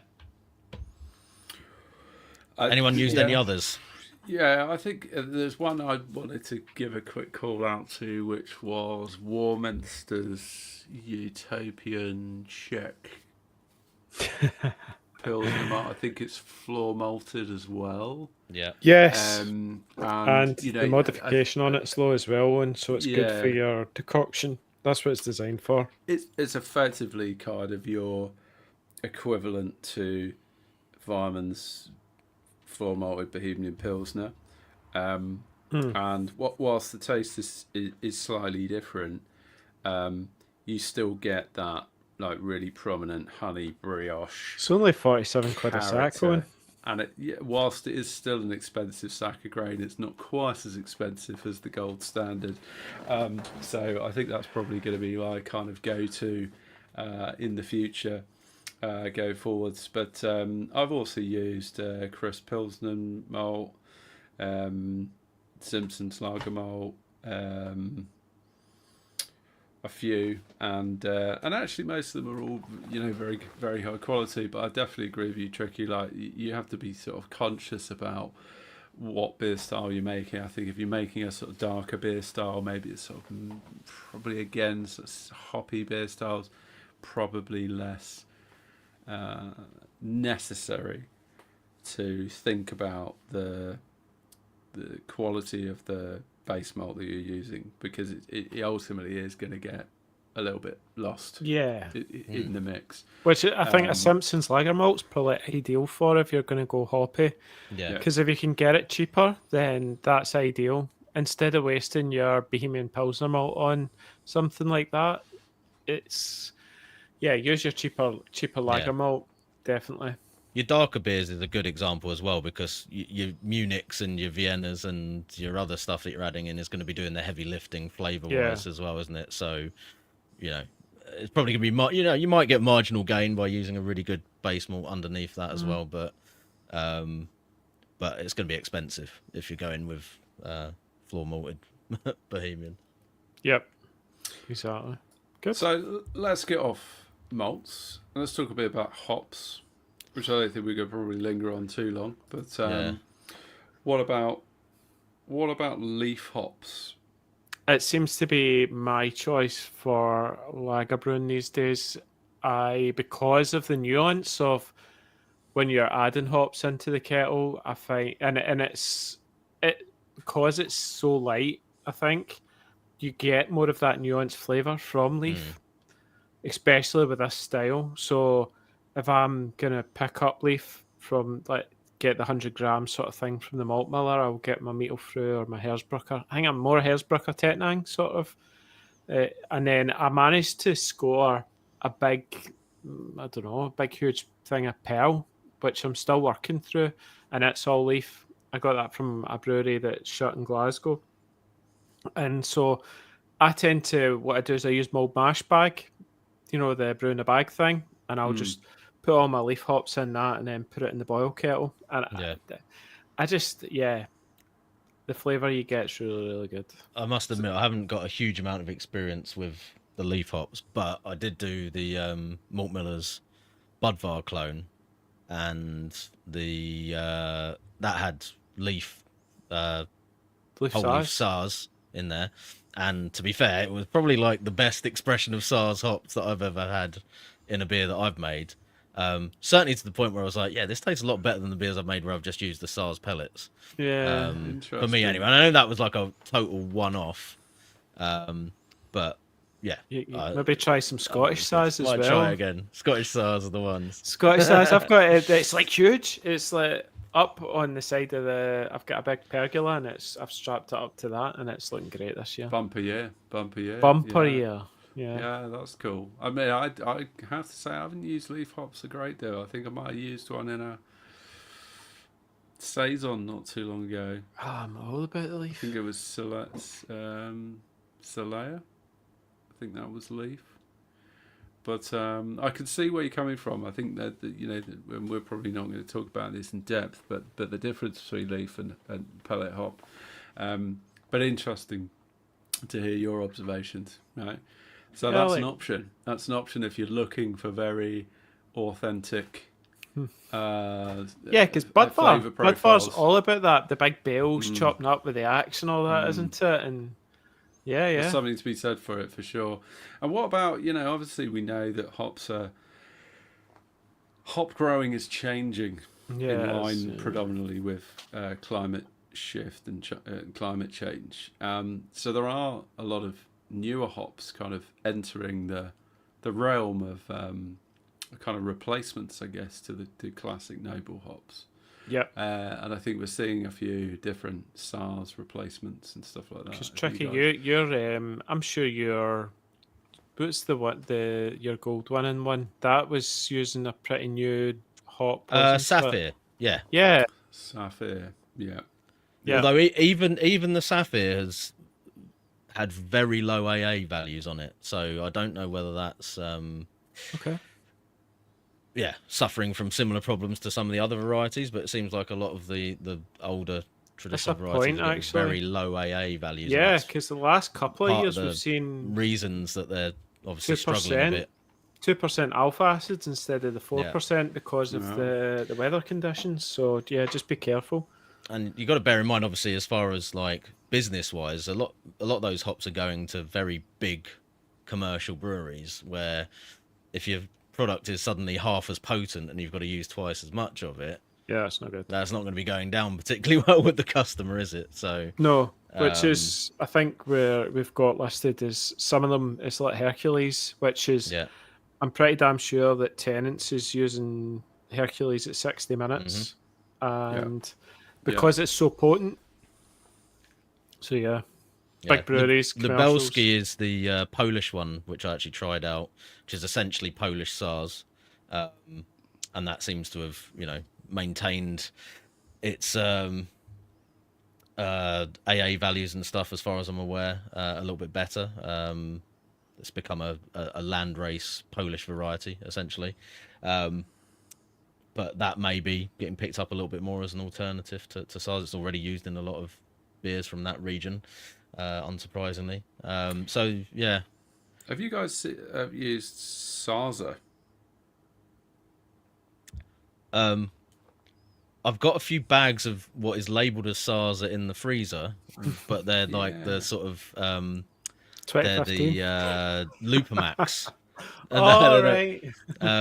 So I'm not totally clear on whether they're just SARS that they call Sarza as the Or is Luke it version, is or whether Sazza it's Sazza because hops? Saz is kind of like a general term for SARS varieties anyway. I don't really. I mean, they are It different confused me, is what I'm varieties. trying It's a to say. different So hop. I'm I not sure. think. Is there an actual SARS I'm variety not- as opposed to SARS? Or I'm not sure.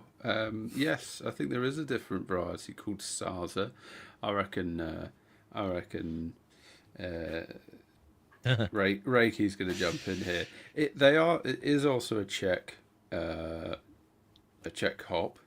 It's different Um, though. I think it has a slightly different flavour profile. So that's Brett's Um, coming in. yeah, oh, here we go. apparently it is SARS. Czech aroma landrace variety. Select in the area the same name, very mild with pleasant noble hop notes, used across the notable Czech Pilsners and helps define that beer So it's style. basically SARS. It says, yeah. Cool. So yeah, I mean, I guess there's not that much to say as far as advanced lager brewing Hopping. with hops. That's one element of it which seems to stay fairly static, I guess. So you could potentially use some of the new hop products. EKG. I mean, Or you could use some. You could explore the use of some Yeah. English hops. Go for which different regional think alternatives. Can lead to sort of lead into a lager style. Obviously, who is it that tends to make lagers Look. entirely with UK? Oh, not Um, not from Utopian. Homebrewing. Utopian, isn't it? Yeah. So Yeah. they're obviously doing something right and using entirely English ingredients. Yep. Um, I remember it Luke sent me the Southern Jesse, and I was blown away at how good it was. The flavour that was it came through. It was, and so it works. It definitely works. We talked about this before, didn't we? And said, as far as sort of English or UK hop varieties, they're not a million miles away from the noble kind of hop profile anyway. Yeah, It's just maybe got a little bit towards of the that, earthy. little bit of that Yeah. sort of English twist on it, where it might be a little bit more sort of Yeah, fruity floral. hedgerow, Yeah, floral versus a more herbal, Spice. spicy yeah. vibe to it. But Still works. I think you can just kind of interchange them quite a bit and play around and get some really good results as you. It's not the citrus type show us. American. It's Yeah. totally they are more similar than yeah. But actually, having said that, that does remind me of one thing that I was told. I think it was one of the Malt Miller guys that actually told me this from when they went up there for a visit. Might have been Reiki. That he said that Track do a Heller's, they're a Rosa Heller's beer, which I don't know if you guys have tried it, but you taste it and think, oh, that's that tastes like a fairly authentic kind of German lager. style Heller's. And he told me that they actually just use a very small quantity of Citra in that as the hops. They don't use any noble hops at all. So 60 actually, minutes. something that you could do potentially is just use very small amounts of hops like that. And yeah, probably I assume using it more as a early boil edition, and probably not putting a huge amount, if any, later on, because you would definitely know about that. Well, if it's anything like Columbus, you still taste Columbus after you added it. Exactly 2 hours into the boil, before the boil, at the start of the boil, Yeah. you still taste dank, weedy. You still do get flavour from 60 minutes. I don't care what people say. Like, remember I put Simcoe in that blooming hop tester, and we were all like, Andy, your beer's completely different. Yeah. We're not going 60 to let minutes. you forget that one for a No, while. and I will not forget that one either, because to that be was the fair, lesson for. Simcoe is used for bittering. Do you know what? It was the Craft Beer Channel was talking about putting Simcoe in it bittering, and I thought, oh, that sounds great. I think it was more the used fact that Magnum. we were all brewing the same beer, weren't we? And you Yeah, decided yeah. to use Simcoe to bitter. Yeah, and it was like completely different. Yeah. Very much so. So, Anyway, should we get to the good bit? yeah, let's move on to some of the processes. Let's talk about nerdy methodology. Nice. Who wants to start? Well, decoction's probably the big one, isn't it? Yeah. And like I said earlier, we've now all been dabbling with it. I think because Redeem's kind of in the Malt Miller have kind of paved the way of putting that out there for us all to just, why not? Let's just give this a go. And it's a case of removing some of that mash, taking it. I don't know you guys, but I get my soup pot, I put the mash, fill it up, and then I just go boil the heck out of it in the Yeah. house and make the house smell amazing. Does But does your wife agree? yeah, thanks. Don't know. Brings back the old days of brewing in the kitchen, I think. I think the smell of that in the kitchen on its own is nicer than the boil smell with the Ah. hops and everything else going on, because it's more It's just like bakery bread beautiful. kind of thing, Yeah. isn't it? So And it goes really dark, doesn't it? It's almost like purpley brown when you're boiling the heck out of the malts. It's Yeah. yeah. Yeah, I mean, it definitely does something because you can see it happening like, in the pot. colour You can change. see the color change, even on the froth. It's like you sort of go from a white frothy top to a sort of like tan colored froth on the top of the boil and whatever. So yeah. I mean, I think it's worth mentioning at this point that obviously decoction is one of those where if you go online, especially in home brewing circles, there's quite a lot of divided opinion on it in terms of whether or not Yes, it it's makes a worthwhile. Negativity, yeah. A lot of kind of like is the juice worth the squeeze, or even like there's no point doing it at all, which I've seen some fairly well known sort of homebrew people say essentially like just shouldn't even bother. Doesn't make any difference at all, which I mean, from my own experience, I think that's nonsense. Yeah, Personally, yeah, I agree. I don't see that at all. I think it's probably up to you individually as to whether you think that it is worth the hassle. But I also think that part of that is a little bit of decoction being kind of intrinsically linked to the process of step mashing, which we're going to talk a little bit more about in a minute. But I think there's this sort of like, for a lot of people, they think of decoction mashing and they think, right, well, that's doing a protein rest, and you don't need to do a protein rest because all the malts are super modified nowadays. So therefore, decoction mashing is an old and defunct kind of antiquated brewing method that we don't actually need anymore.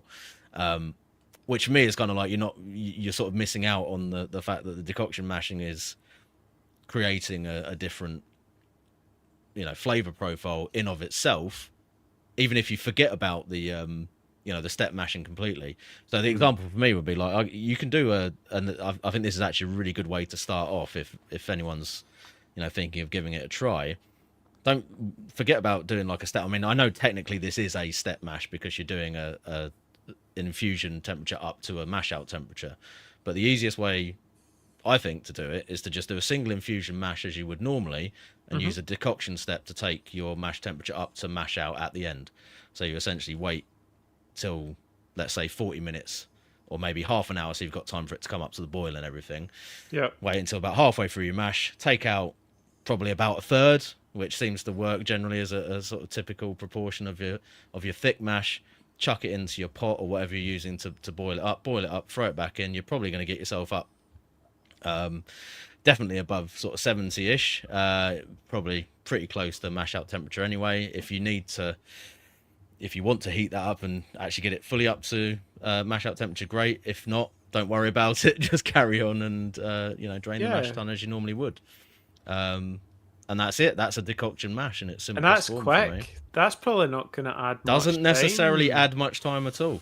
No, just mess and inherent danger, which obviously for a majority of men is clearly attractive quality to the brew day. Yeah.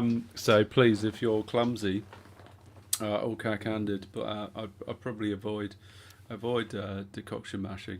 And try and minimise the distance between your where you're boiling the mash and where you need to return it to, because it does obviously get very trip hot. hazards. But also found my experience with decoction was I did a double decoction and which I'd sort of later regret given how much time it added. I remember this one. And the first time I started boiling it, I don't think I really boiled it hard enough. It was a bit more of a simmer. Whereas the second time I pulled it to do the last step, I really gave it the beans. Yeah. And I think that's kind of, you've got to sort of quite like try and boil that quite aggressively. Obviously, you do have to stir it a lot to make sure that you don't scorch the bottom. Yeah. Because it will stick quite quickly. But I think, I would attest to the fact that I think it brings a whole different level to the beer. And when I say malt presence, that's yeah. probably overstating it, to be honest. You are talking about diminishing returns here. You are talking about very subtle differences. It'll be interesting Where I if you actually did the I can comparison. see the argument around, is it worth the squeeze? But if It's you are- homebrewing. We're if having you're- fun. Why not? Yeah. Well, that's it. I would recommend anyone having a go at it at Yeah. least once and make up your own mind. I wouldn't be doing it in every brew, that's for sure. But I do think it's well worth having a go at, and I do think it gives the beer a different level, and which you can't replicate with melanoid and malt. I'm not sure I'd be up for biting off a triple decoction, but that's only because I've got kids and I don't have 8 hours to dedicate No, to but a brew you've got a day. Yeah. your brutal system will do know. your step mash, and all you need to do, I can step mash Take till a part till the cow out. comes home. yeah, take a part out, go boil it, bring that flavour, put it back in, and that's Yeah. you. And then let the brutals do the rest. But interestingly, I think we touched on it when we were talking about the malts, in terms of the fact that there are Yeah. the Bohemian floor malted, or even any of the Weirmann kind of lager malts, are a less modified malt. Are And they though? those are intended, or not intended, but better suited to decoction mashing. So if you take a highly modified malt and try and decoct with it, I'm not sure I don't know what the science is behind that, but I'm not sure you're necessarily going to get quite as good results. I think just to Potentially. jump in on that again, I think that's a little bit of a slightly more specific to when your decoction involves the protein rest. Yeah. Yes. Yeah. So yes, that's definitely like correct if you were following like the Budvar step mash schedule with the protein rest.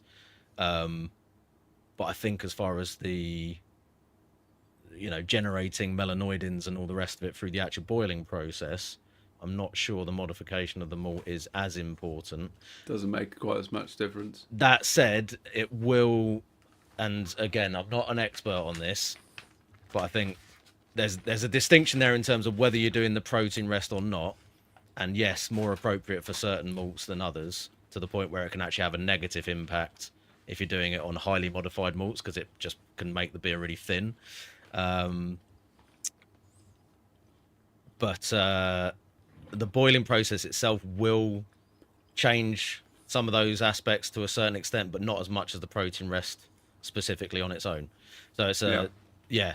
So again, it's kind of what I was talking about before in terms of a little bit of an overlap between step mashing and decoction mashing in terms of how people talk about like what the purpose of it is and how it's affecting the beer. Yeah. So that's a totally valid point, but it's just specifically more relevant when you're doing like those early protein rest steps in the mash schedule.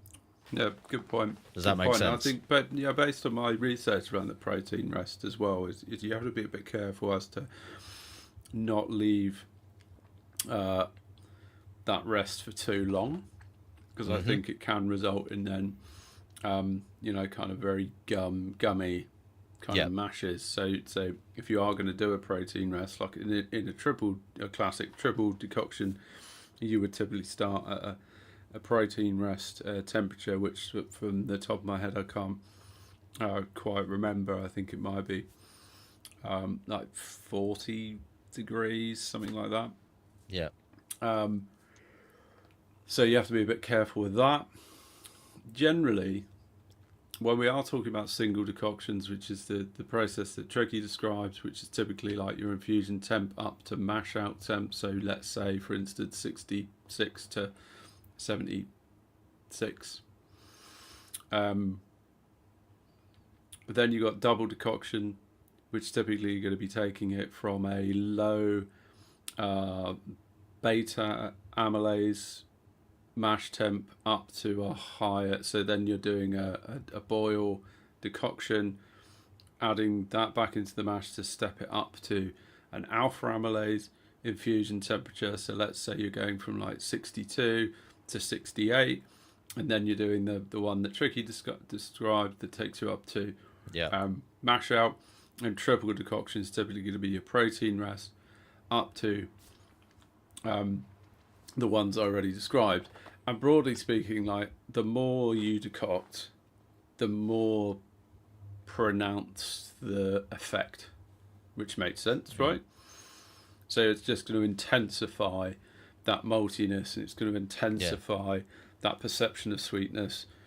So it's kind of there is payoff for the amount of effort. The more you boil, the more you generate melanoidins, I think, essentially. So maybe in a commercial, I don't know, because that was the point. I think they were trying to make on the Malt Miller video was actually at our level, you probably only need to do it once, and it brings that what you're looking for. Yeah, I would agree. Absolutely. I think triple is probably a bit much, but if you've got the time and you fancy it and you're adventurous, go for it. But if you want to just add an extra level to the beer, single decoction's enough. Yeah, we've got quite a few people talking about step mashing as well, and obviously the two are very interlinked. But having said that, you can do step mashing without decocting at all, especially those of you with automated all-in-one systems and all the rest of it. It can still be done with other setups as well, but it might involve a little bit more sort of mathematics and working things out for additional water additions and things like that. But we've that's a great comment from Teddy there. Mess and inherent danger sounds like a night in when you're in trouble with the wife or something.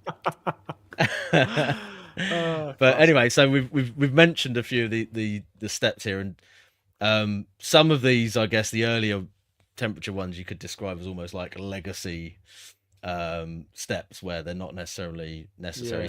But it might be. See, it can be malt. For certain beers. Can be that malt Owen was talking about with what's it no. Who was the maltster? I think he did. I think he was talking about floor malted again. Yeah, but it was the one that Czech stuff from the Malt Miller. Oh right, okay. Warminster. Right, yeah. I think something like that would benefit because it's under modified. Is the point? When it's not. I don't think you could necessarily class it as under modified as such, because it will still work fine in a single infusion mash. But it's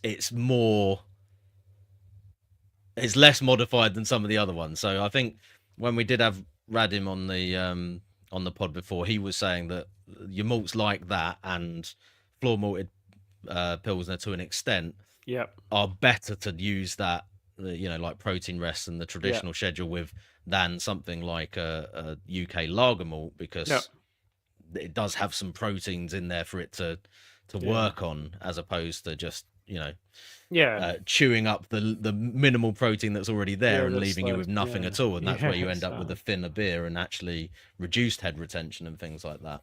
So anyway, but so coming back to the step mashing side of things, this can be broken down by individual enzymes, and you can have almost like dozens of different temperature steps listed, but a lot of them overlap and are essentially the same thing anyway. So the general breakdown tends to be sort of 35 to 45 centigrade is your acid rest. Interestingly, I actually read something that said traditionally there were some breweries in Germany that would actually use that as a method for reducing the pH. So rather than acidulated malt, they do an acid rest and bring down the pH before they started doing the actual saccharification stages using that temperature step, which was interesting. But apparently you have to do it for quite a long time, so not something that most people would want to integrate into homebrewing, because it's gonna add a lot of time to it. another version of the acid rest, which is the ferulic one, which some people associate with wheat beer, which can then be converted into Bones favourite. the old lost the word. What's the clove flavors Yeah. in your wheat beers, or I guess for other beers as well. Um, so that's 43 to 45 apparently, and then protein rest, as we talked about, 44 up to sort of 59. And then we get into saccharification resting temperatures. So the general range is given hit on the most literature is between 61 to 71. Certainly from experience of talking to a lot of breweries recently, we know that you can go a bit beyond 71. You can go up to sort of Yeah. 72 definitely. You can even push it a little bit further than that if you're feeling daring to get a really high finishing gravity, and a lot of long chain sugars. But basically that range is kind of broken down into alpha amylase and beta amylase. Alpha amylase is the higher temperature range, so that generally you see the cutoff between the two around about 67. So 67 upwards is going to give you the longer chain sugars for increased body and sweetness. Below 67, down to about 61, 60-ish, is going to give you the shorter, more highly fermentable sugars for dry beers. So you will see a lot of different rest schedules that are offered, but with lagers, quite often, particularly with German beers, you'll see a kind of alpha amylase and a beta amylase step mash schedule with maybe a protein rest before that as well. The idea being that you get sort of fermentability, but you also get some body and sweetness in there from the higher temperature range as well. Yeah, so There you that go. was There's just a your little bit of additional super research on that advanced one. lager brewing technique Yeah. there. Step mashers, which actually is very easy if you have an all-in-one that Yeah. doesn't scorch and Yeah. it's good. Interestingly, protein rest I think is also good for clarity as well, flocculation, and Okay. all that good stuff. So if you've ever found and are repeating a recipe and you're finding that it doesn't clear as well, which brings me back to the point that I'd made at the very beginning, Andy, about your beer. In the absence of having any protofloc, you could do a protein mash step. It was. Particularly if you think it's chill haze, because that tends to be the one I think that is going to be really helped with that protein rest, because the chill haze is the proteins sort of reforming when it's colder. It was step mashed. It was 50, step mashed. 50 for 20. We've blown that one out of the 65 for water 20, already. 69 for 20, and 77 for 20. Oh, so minutes. you even did protein rest it? I did. Oh, in my face. Well, you must have done something wrong. Yeah, I'm just crap. You're just a rubbish brewer. That's it. That's it. Do you know what? It's probably that decoction step that I did. Teddy's mentioned the Hockhurt step mash. I believe that's generally like 62 up to 68 or 70, which is, again, a very traditional kind of German approach to it. I think the kind of distinction between just step mashing on its own and decoction mashing is probably worth kind of discussing a little bit. I mean, I think as far as what we've kind of already talked about, decoction, we've got to think of that in terms of melanoidin production, whereas the certainly in terms of like saccharification rest steps at different temperatures, that's more working on the fermentability and sugar profile of the beer specifically, which you might render like sort of similar things from those two processes in terms of like additional maybe like sweetness or body to an extent, but they're definitely working on two different things. So the sugars versus melanoidins is kind of two different parts of the flavor profile you're going to end up with. I mean, I don't know if that's how you guys see that. Yeah, I think they're interrelated, but are mutually different things. Yeah. So that's good. It was interesting when I was doing some research on decoction not too long ago, that actually a lot of the German breweries have abandoned the traditional use of decoction in the interest of efficiency. And it's generally the Czech lager brew houses that are still maintaining that tradition. I think there are still some German breweries that still do it. I think And Braybrook. and Braybrook, Yeah. and it was the guys that make the Helles Andex still decocts, which is great to see. So I think it's interesting that sort of possibly a bit of a dying technique in the face of the need for efficiency and cost reduction. Well, in the days of these days. spiraling energy costs and consciousness Yes, over, all of yeah. Yeah, stuff, yeah. you can see why, can't you? Andy, are you eating battered Mars bar flavoured crisps? By chance? Or pizza crunch flavoured crisps? What's he got? I've got cashew nuts.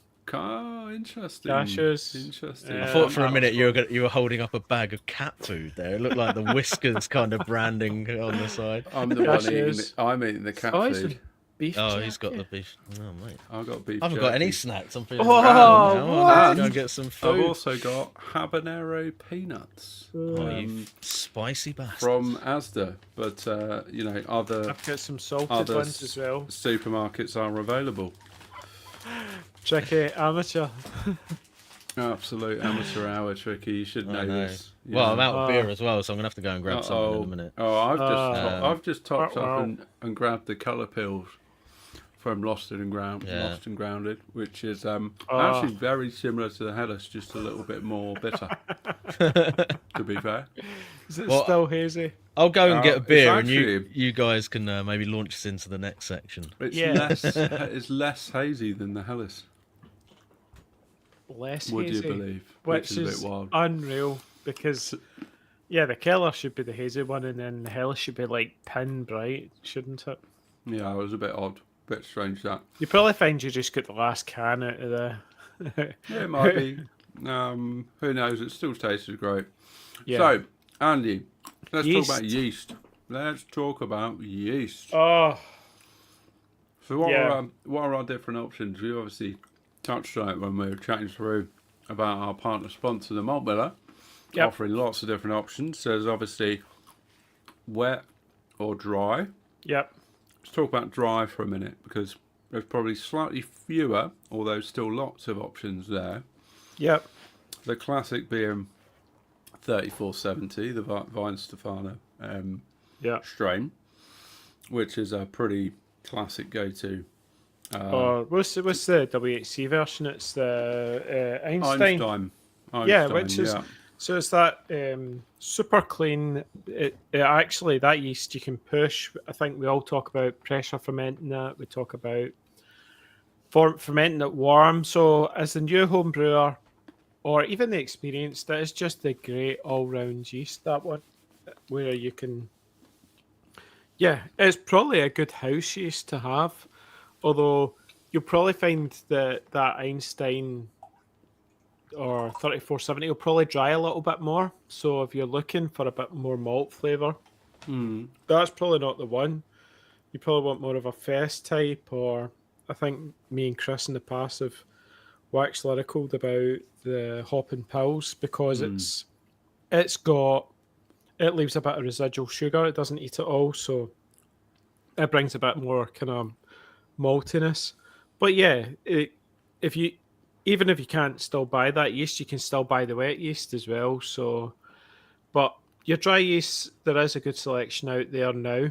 I would say there's a Après Ski's, the other one that we've tried. I think that's a bit more fruity in a sense.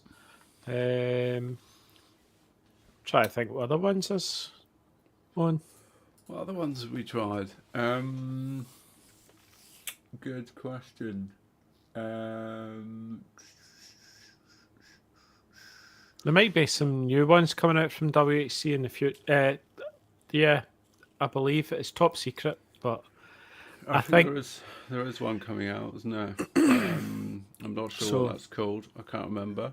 I think I know what strain it is, but I'll not say because I'm pretty sure it is top secret. But I've used their Hellfire Club before from WHC, but I'm not too sure what yeast strain that is. But there is a litany of options in terms of both dry and wet Some- yeast. Yeah, to some folks are talking experiment about with. that Blitz one that Tricky reviewed, which is a Kolsch. It's probably more a Kolsch lager straight. Well, not lager. It's blooming ale in it. I didn't really review it. I just threw it down in horror because I realised it wasn't actually a lager strain. Yeah, we'll get onto that. You know, we'll talk about pseudo What's lagers that? in a bit. Pseudo. Yeah. Although, just to quickly pick up on, so Teddy, I just saw in the chat, said he used it for his New Zealand Pilsner, but he knows it's not a true lager yeast. That's okay, Teddy, because a lot of the original New Zealand Pilsners were brewed with Kolsch yeast anyway. So you're actually to Interesting. style there, mate. So rock well on. done. Well done, And that's- Teddy. Gilles called out in the chat Diamond. Yeah. Diamond lager yeast from is that Lallemand? No. Lallemand, isn't it? Which I've used before and is an excellent option. I think I would say that's pretty clean, pretty high attenuating as far as I remember. So that's a really good option. Fairly, I think it's fairly forgiving as well. It is quite temperature tolerant, definitely. Yeah. There's a lot of those yeasts that are sort of like, 3470 Diamond, Einstein. There's a couple of others that I forget the names of, but quite a few of those yeasts, which a lot of the stuff you'll find online will say, oh yeah, they're all the Weihenstephaner strain. Yeah. But then they're quite You've different found that, actually when you yeah. brew with them. Diamond is a good example. I think that for me is quite a bit, and it might be one of the reasons they called it Diamond. For me, it seems to be a lot more flocculent than straight 3470.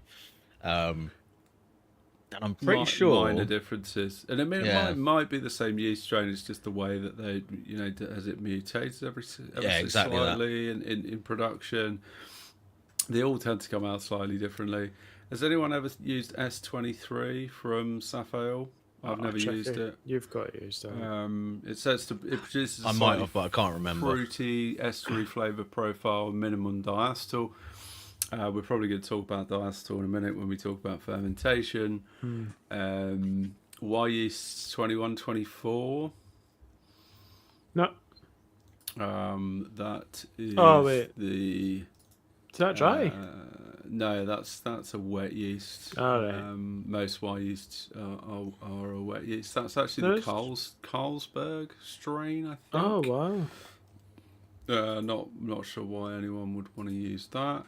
Because it's the best. White Labs 830. What was it? You're talking about wet yeast now, on? Yeah, sort of jumping across into. Oh, into that is space, it 820? What's there's a jam the Fest one. Yeah, I think WLP 920. 820 is the Oktoberfest lager yeast. So it's, from an advanced point of view, it's worth mentioning that it's probably, if you're using dry, then you're going to have to pitch double. So it's 2 packets, and you're good to go for a 23 litre batch or 21. at least, yeah, depending on your OG.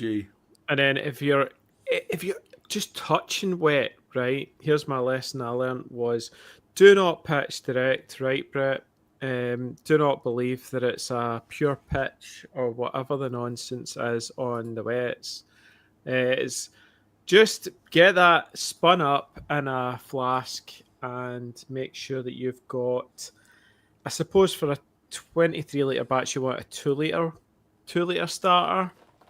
At least I would have thought. Right. Again, I think we're talking OG. So typically, like, if you're doing I would say sub 1045 ale, you'd probably get away with 1 packet of yeast.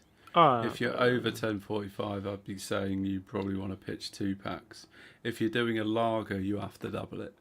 Yeah. So I think if you're doing a lager that's over 1045, especially over 1050, that's a good point. I think you're probably looking at pitching more like 3 to 4 packs. Pretty much all of my lagers are going to be above Double. 1045 anyway, and I'm throwing 3 packs in nowadays as a matter of course. Yeah, I'd be going 3 packs, or I'd probably try to be doing some kind of virality starter pitching those 2 packs of dry yeast into a starter that's relatively small for 24 hours before a brew, just to help to start the budding phase. I'm It's going sure to in our help it, last pod we help we it were ramp in. talking about in our last pod, or maybe in the after party, and it was all about the viability actually of these yeasts and the dry yeasts. Maybe it was 2 pods ago, I can't remember, but it was like actually the reason why some of these lager yeasts were discontinued was because the viability of it was actually only 50% of the pack was actually viable. Never And misses they an end up, opportunity, does old Reiki. Yeah, you go, just buy 100 gram bag. well, that's what I was thinking. Just buy a brick. Buy a Just, brick. but yeah, like the WHC stuff.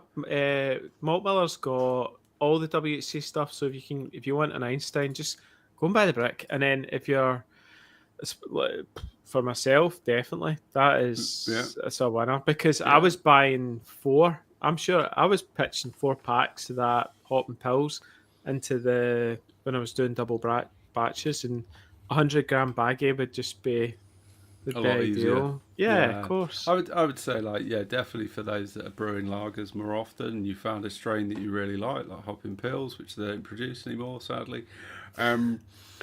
But après ski, Einstein. I really, really like après ski. I think that is like a really go-to. I really like Diamond lager. That's great.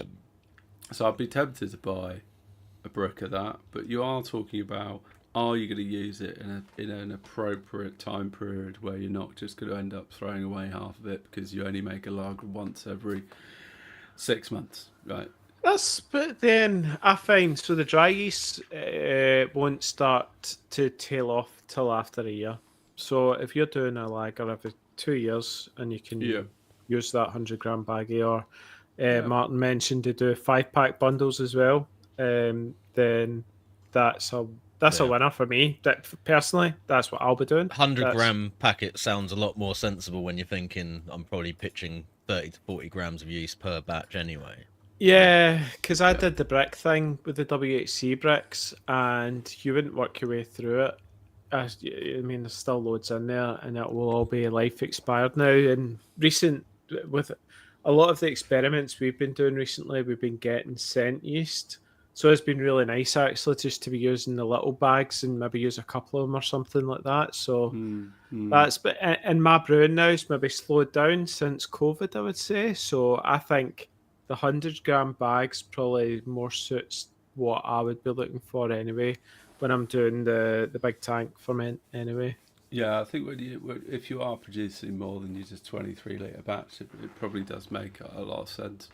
What about Mangroves Jacks? Have you ever used the Bohemian lager yeast, M84? Back at the start of my brewing, I have used the Mangrove Jack stuff. Which I think is a dried Czech lager yeast strain. Is it? Yeah. Bloody hell. Which is pretty cool. I think that in general, I think the lager yeast, the Czech lager yeast strains can tend to be a little bit fiddlier in terms of less temperature tolerant. They can push a bit more diacetyl.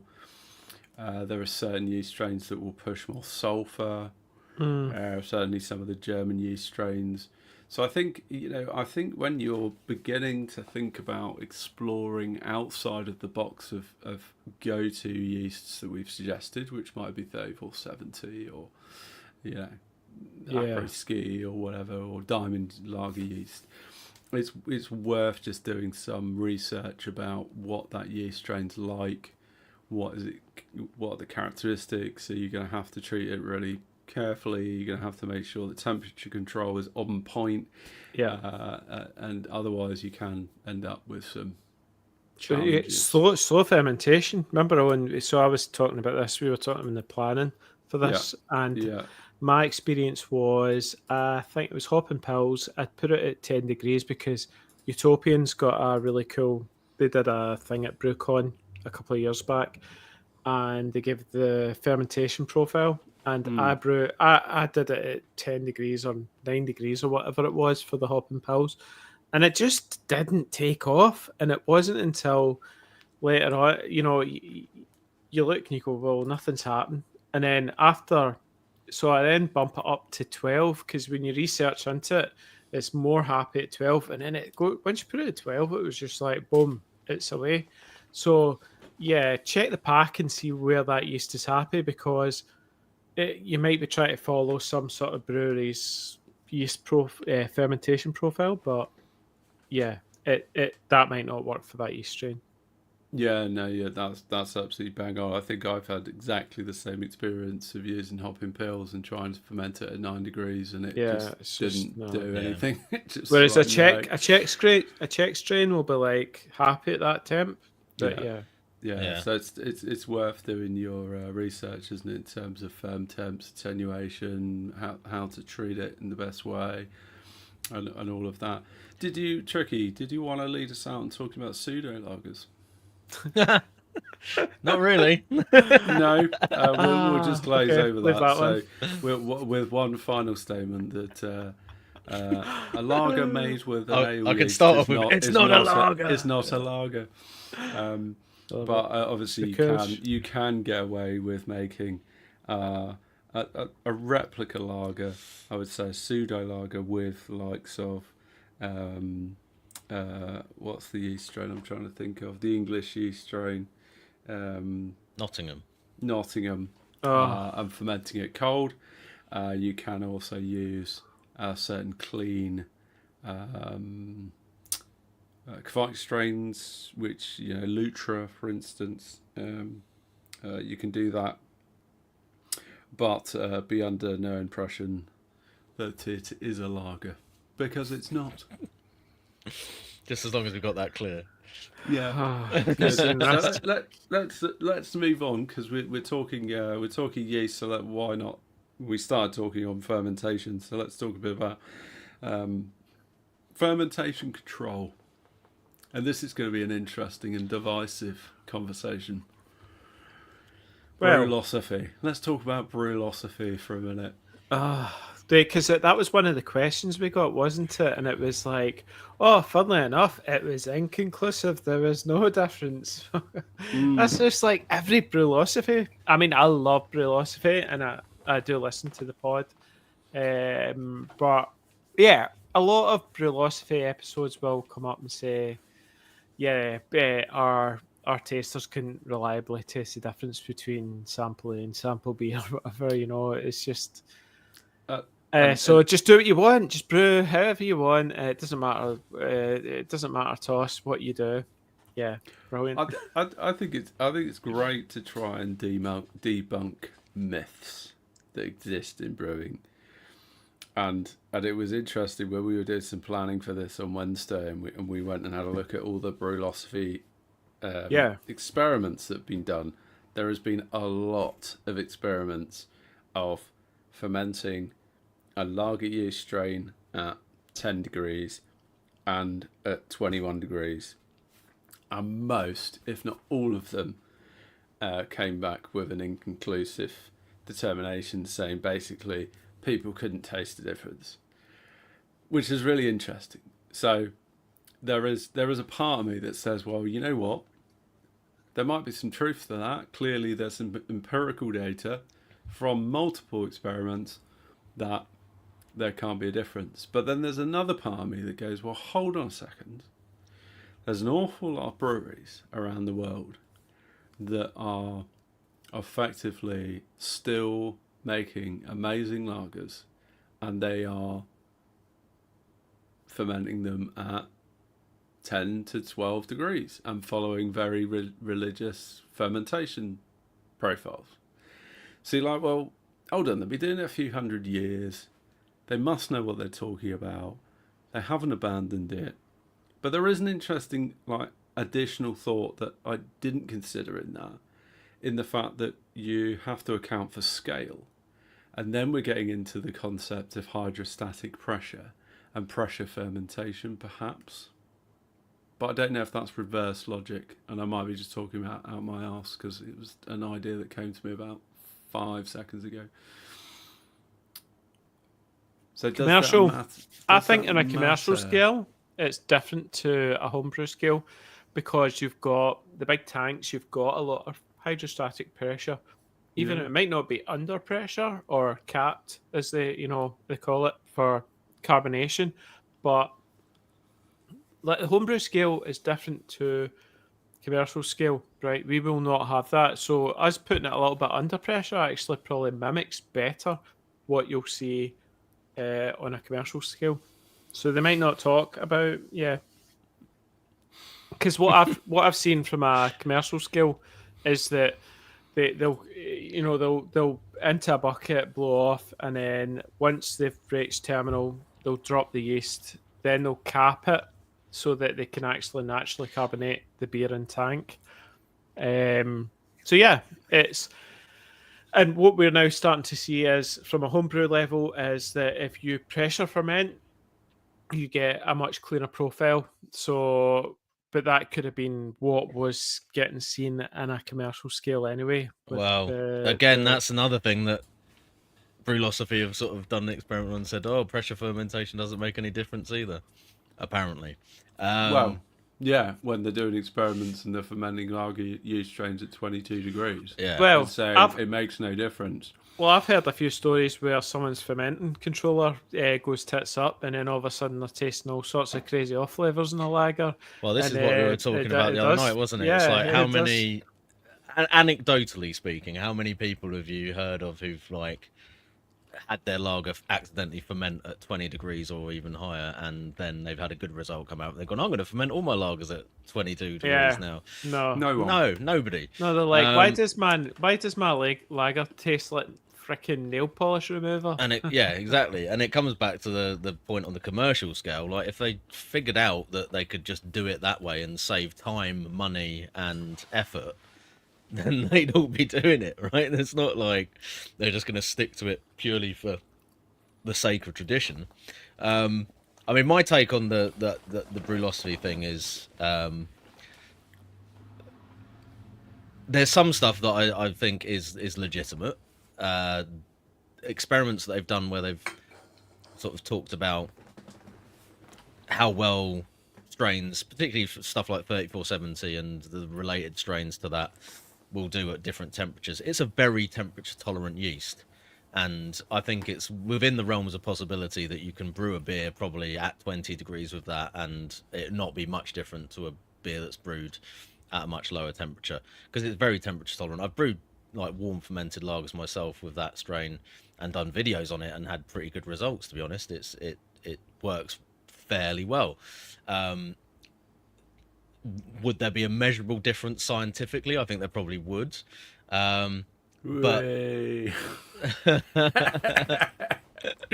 missed a bit. But as far as like where it gets to the point where it's like, oh, we're doing this with all these other yeasts and it's fine. I just don't buy it, to be honest. Fundamentally I have an issue with the Brewlosophy method, because there seems to be like this big focus on the statistical analysis of it at the end, which sort of makes it seem more scientific than I think it really is, based on the fact that it's all based on a single data point in terms of like there's one brew by one person. Well, it might be one person doing two brews for comparison, but essentially it's a single data point, which is a very limited amount of information to be going on.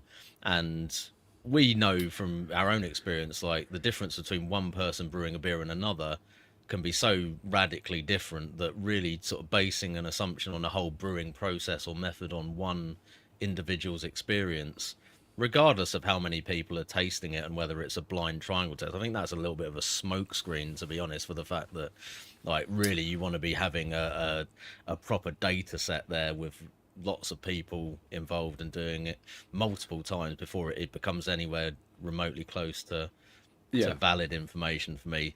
So it's not at the point where I'd say it's completely, useless information, but it's pretty close to it for me, to be honest. Yeah. I'm gonna jump on that, not because I want to bash Brewlosophy, but I've got an interesting academic perspective. No, don't get me wrong, I love reading the experiments and I listen to the podcast and watch the videos and all the rest of it, but I just don't put much stock in And, the and I think outcomes. that they're serving an awesome purpose in actually trying to test this stuff. But my main issue is that they're using statistical analysis, and there's something in statistical analysis that's called gauge R&R.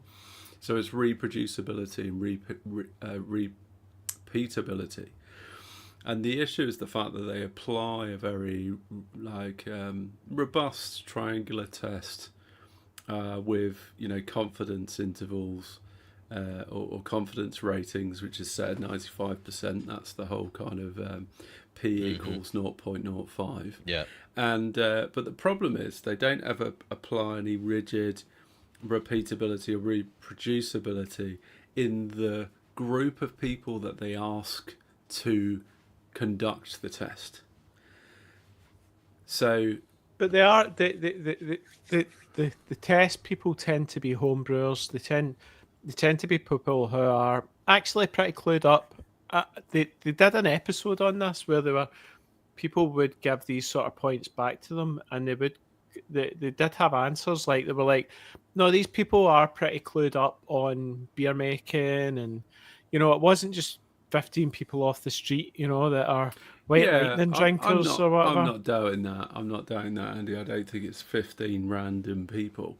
It's not like, oh man, I doshed it out at a family gathering and Auntie June decided she couldn't notice the difference.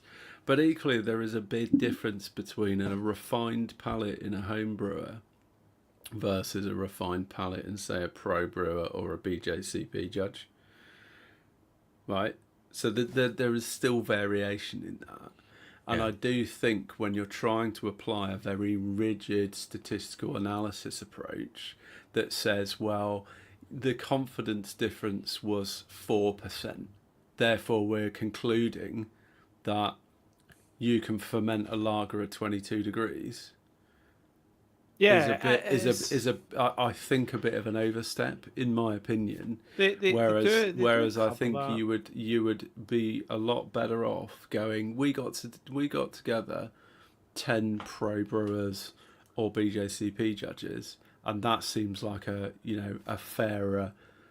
They're worse. A fairer judgment, and I think the overall. I just say everything tastes of Diac. Yeah. Well, they might do. Yeah. It was like, who made this? A home brewer? Oh dear. Phenolic Diac. Yeah, they would say that for the commercial. That's true. That's true. Yeah, we noticed equally bad off flavors in both the beers. Yeah. And there is that chance as well, right? Is like, actually, they're trying to conduct an experiment where they're like, let's test this, but oh, look, like our overall actual brewing technique has resulted in a whole bunch of off flavors that we're never going to get past and notice the actual difference between, you've got to be able to brew a really good lager at 12 degrees if you want to know the difference between a lager brewed at 22 degrees. So there's a lot of factors that does make me feel like, whilst it's useful, dare I say, pseudoscience, it still doesn't make me believe that I should ferment my lager at 22 degrees. No. That's the conclusion. It's great. I read it. It's brilliant. There's loads of them, but I'm not going to ferment it 22 degrees. I've went total different on. I've went that crazy utopian method now, where it's like it never goes warmer than 12 degrees.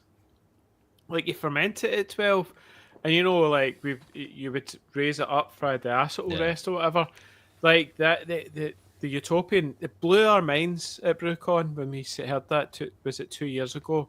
That they don't, and they don't even. They were like 10 degrees or something like that, and then it was like after 9 days or something, they did this slow decline down to 5 degrees or something. Right? It was like what? Yeah, but we're going to go through.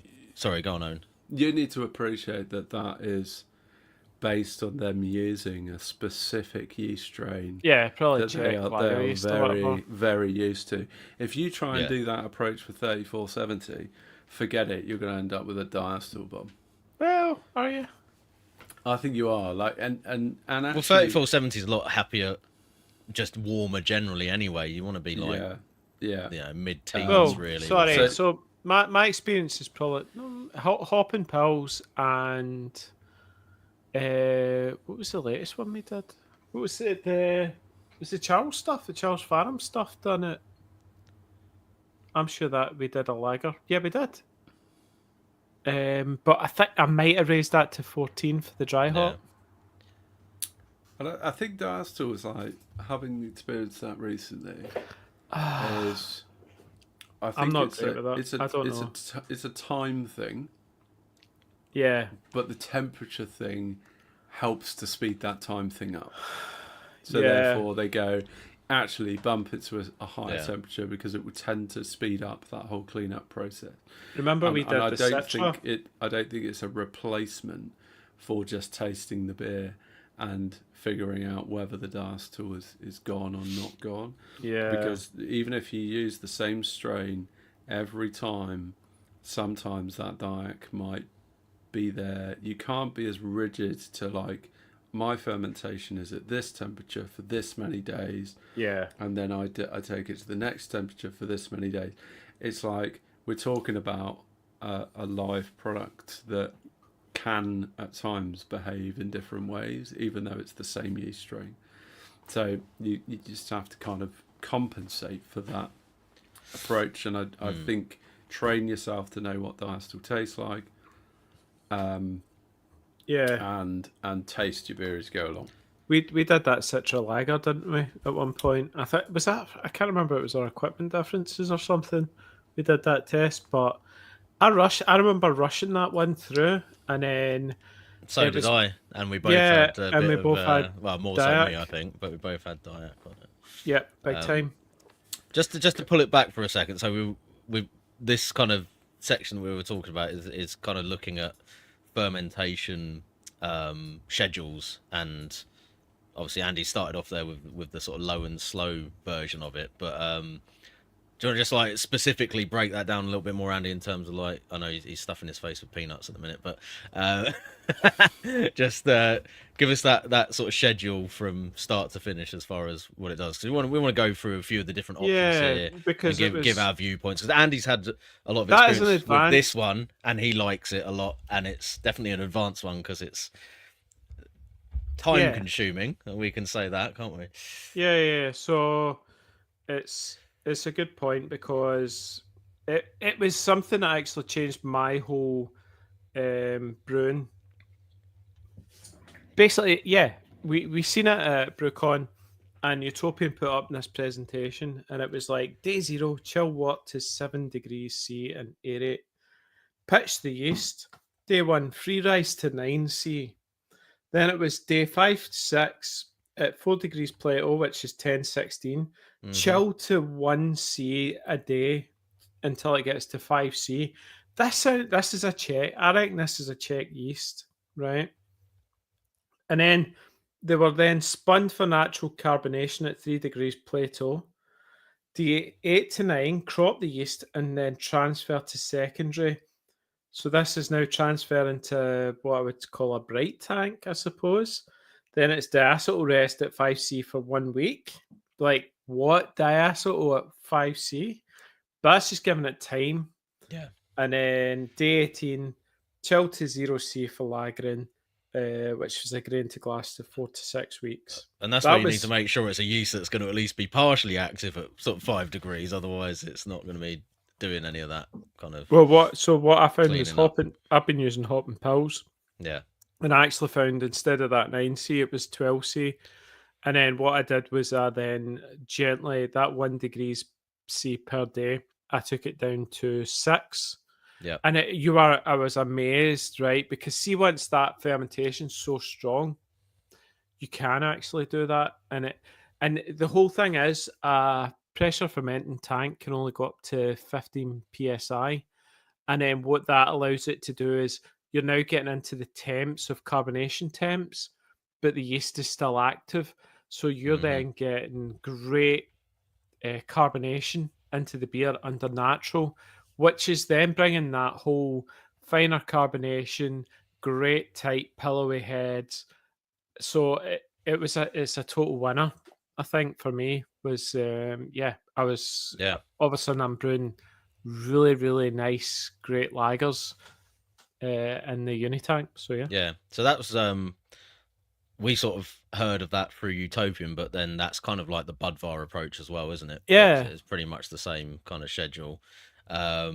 Just to highlight, obviously, your mileage may vary with these things. So David Hall has done the sort of low and slow technique we've just been describing there with 3470 and didn't have any issues with diastyl.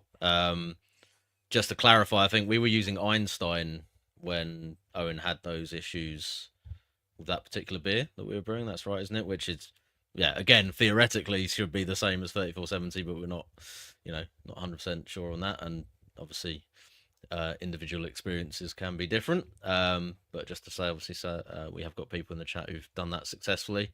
So a couple of other fermentation sort of process or schedules that you could potentially look at, very similar to what Andy talked about, but with the kind of warm diastyl rest would be what a lot of people would consider a kind of standard or traditional lagering approach, where you'd basically ferment at the low temperature all the way through pretty much until the end. So where you're at your last few gravity points, you'd then allow it to come up to a diac rest temperature, 16? leave it 15, for a few 16, days. I think 16 like is enough. Some people go up to 18 maybe, and then gradually drop it down after that and cold crash to the point where you get to your lagering temperature.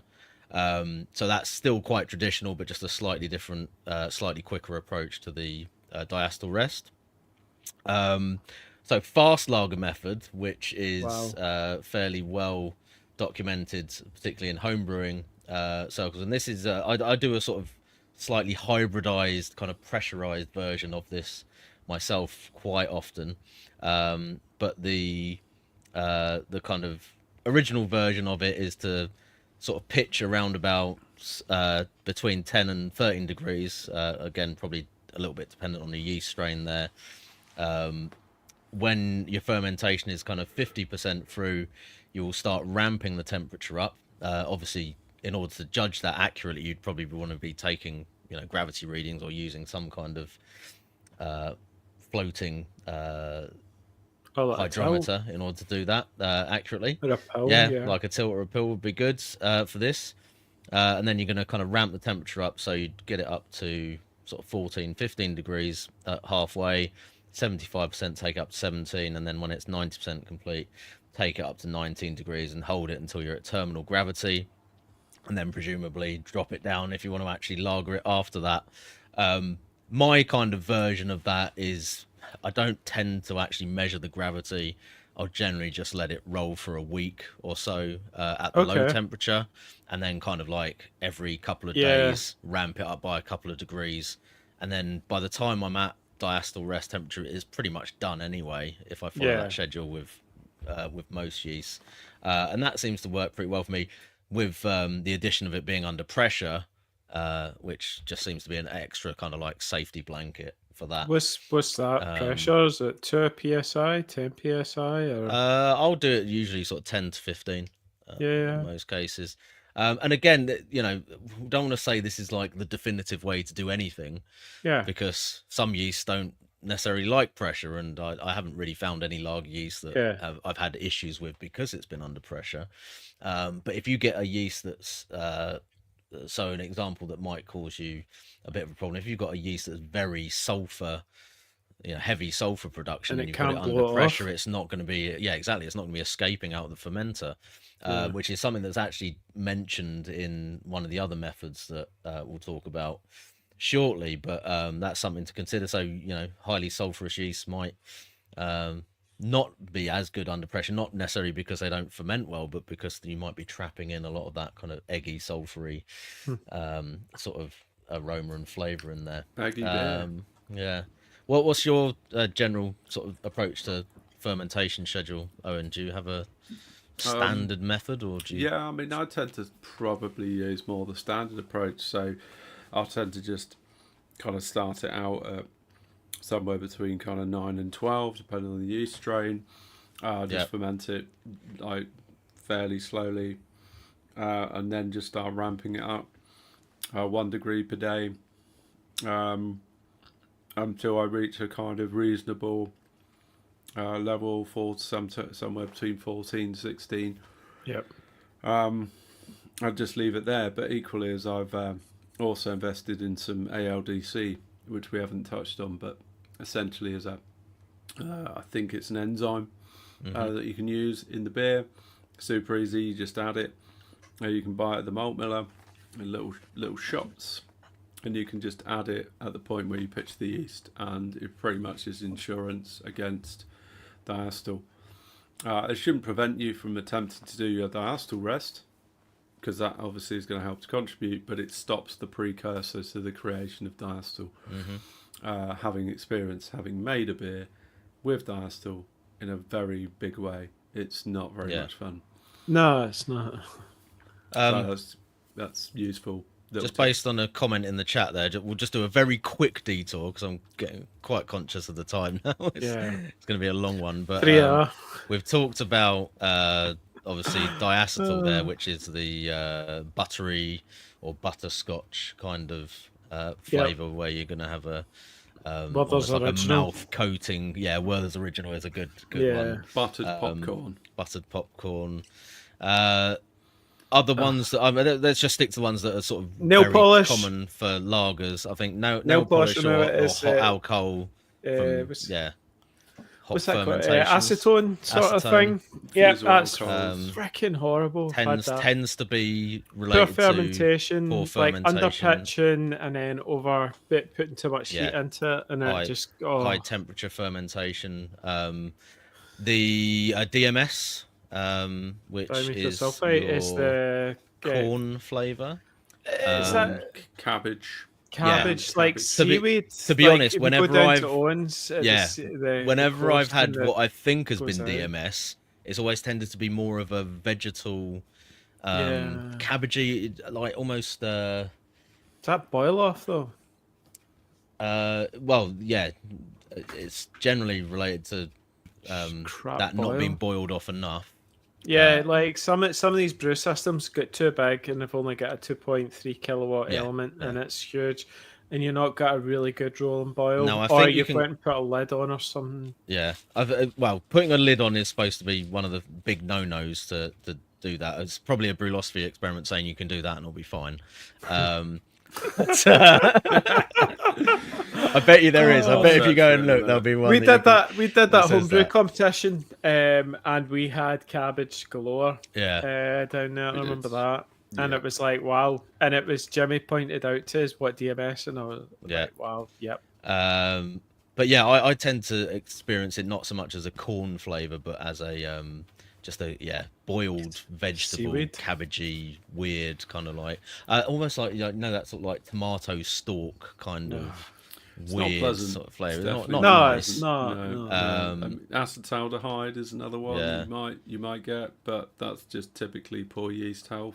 So autolysis. Actually, acetaldehyde was one that I found when I first started making lagers, and I wasn't paying attention to pitching rates. Yeah, I did find actually that was something that would tend to be would happen quite a lot for me. I'd get that apple flavour, but that was also I think it was a combination of probably not really paying attention to the yeast, but also just trying to rush the beer through as well. So I think acetaldehyde's one of those. If you take it, if you're like ripping it off the yeast as soon as you've hit final gravity and putting it into the keg, sometimes that can be something that then comes about because it's not really finished yet. So I think those are probably the main ones. Yep, autolysis was the other one, which is the kind of rubber Johnny type, like rubber sort of burnt rubber or whatever. And that's the way I want to taste. Yeah, and that's where the yeast that has actually exploded and died in your beer. So you don't want that. But and I've definitely tasted autolysis as well. Yeah, it's that and can be quite meaty, sort of umami, meaty, rubbery thing, which screams out in a pale lager, right? You're gonna know about it quite quickly. Yeah, it's just not. It's just like sorry, but that's fucked. Basically, Yeah. and just keep bin the batch. Just to wrap up the fermentation schedules thing, because there was one that our friend Ivan from Down Under specifically mentioned to us, which is on the Laumon site actually referred to as the Down Under lager method. So apparently this has been popularized by a few breweries in Australia and New Zealand. He's for this, isn't he? Yeah, it's and their guidance on there is specifically for diamond yeast. I'm sure that the same process would work with, you know, fairly temperature tolerant stuff like 3470 and similar strains. But it's an interesting one because the method is you pitch the yeast warm at 17 degrees and allow a short propagation step. Hold that for around 24 hours until you get just the start of fermentation going. Drop it down to 12 degrees, but you're only maintaining that temperature for like 12 to 24 hours, which seems very short. And then allow it to free rise back up to 17 degrees for your diacetyl rest and to complete fermentation. It mentions that you should try and use yeast nutrients because the warm propagation might, you know, be a more intensive kind of fermentation for it, and it does specifically say to avoid spunding to allow sulfur volatiles to be purged during the vigorous fermentation. So that's a really like supercharged sort of version of the fast lager method where you kind of warm cold warm. And I'd not heard of that at all until Ivan mentioned it. I don't know if you guys have seen that one before. No, it wasn't until this morning he was talking about it, wasn't he? We had some previous conversations about, you know, trying to brew lagers in the summer and not being able to get them down to 12 degrees because the groundwater temp, and is it okay to, should you cool it first then pitch the yeast the next day?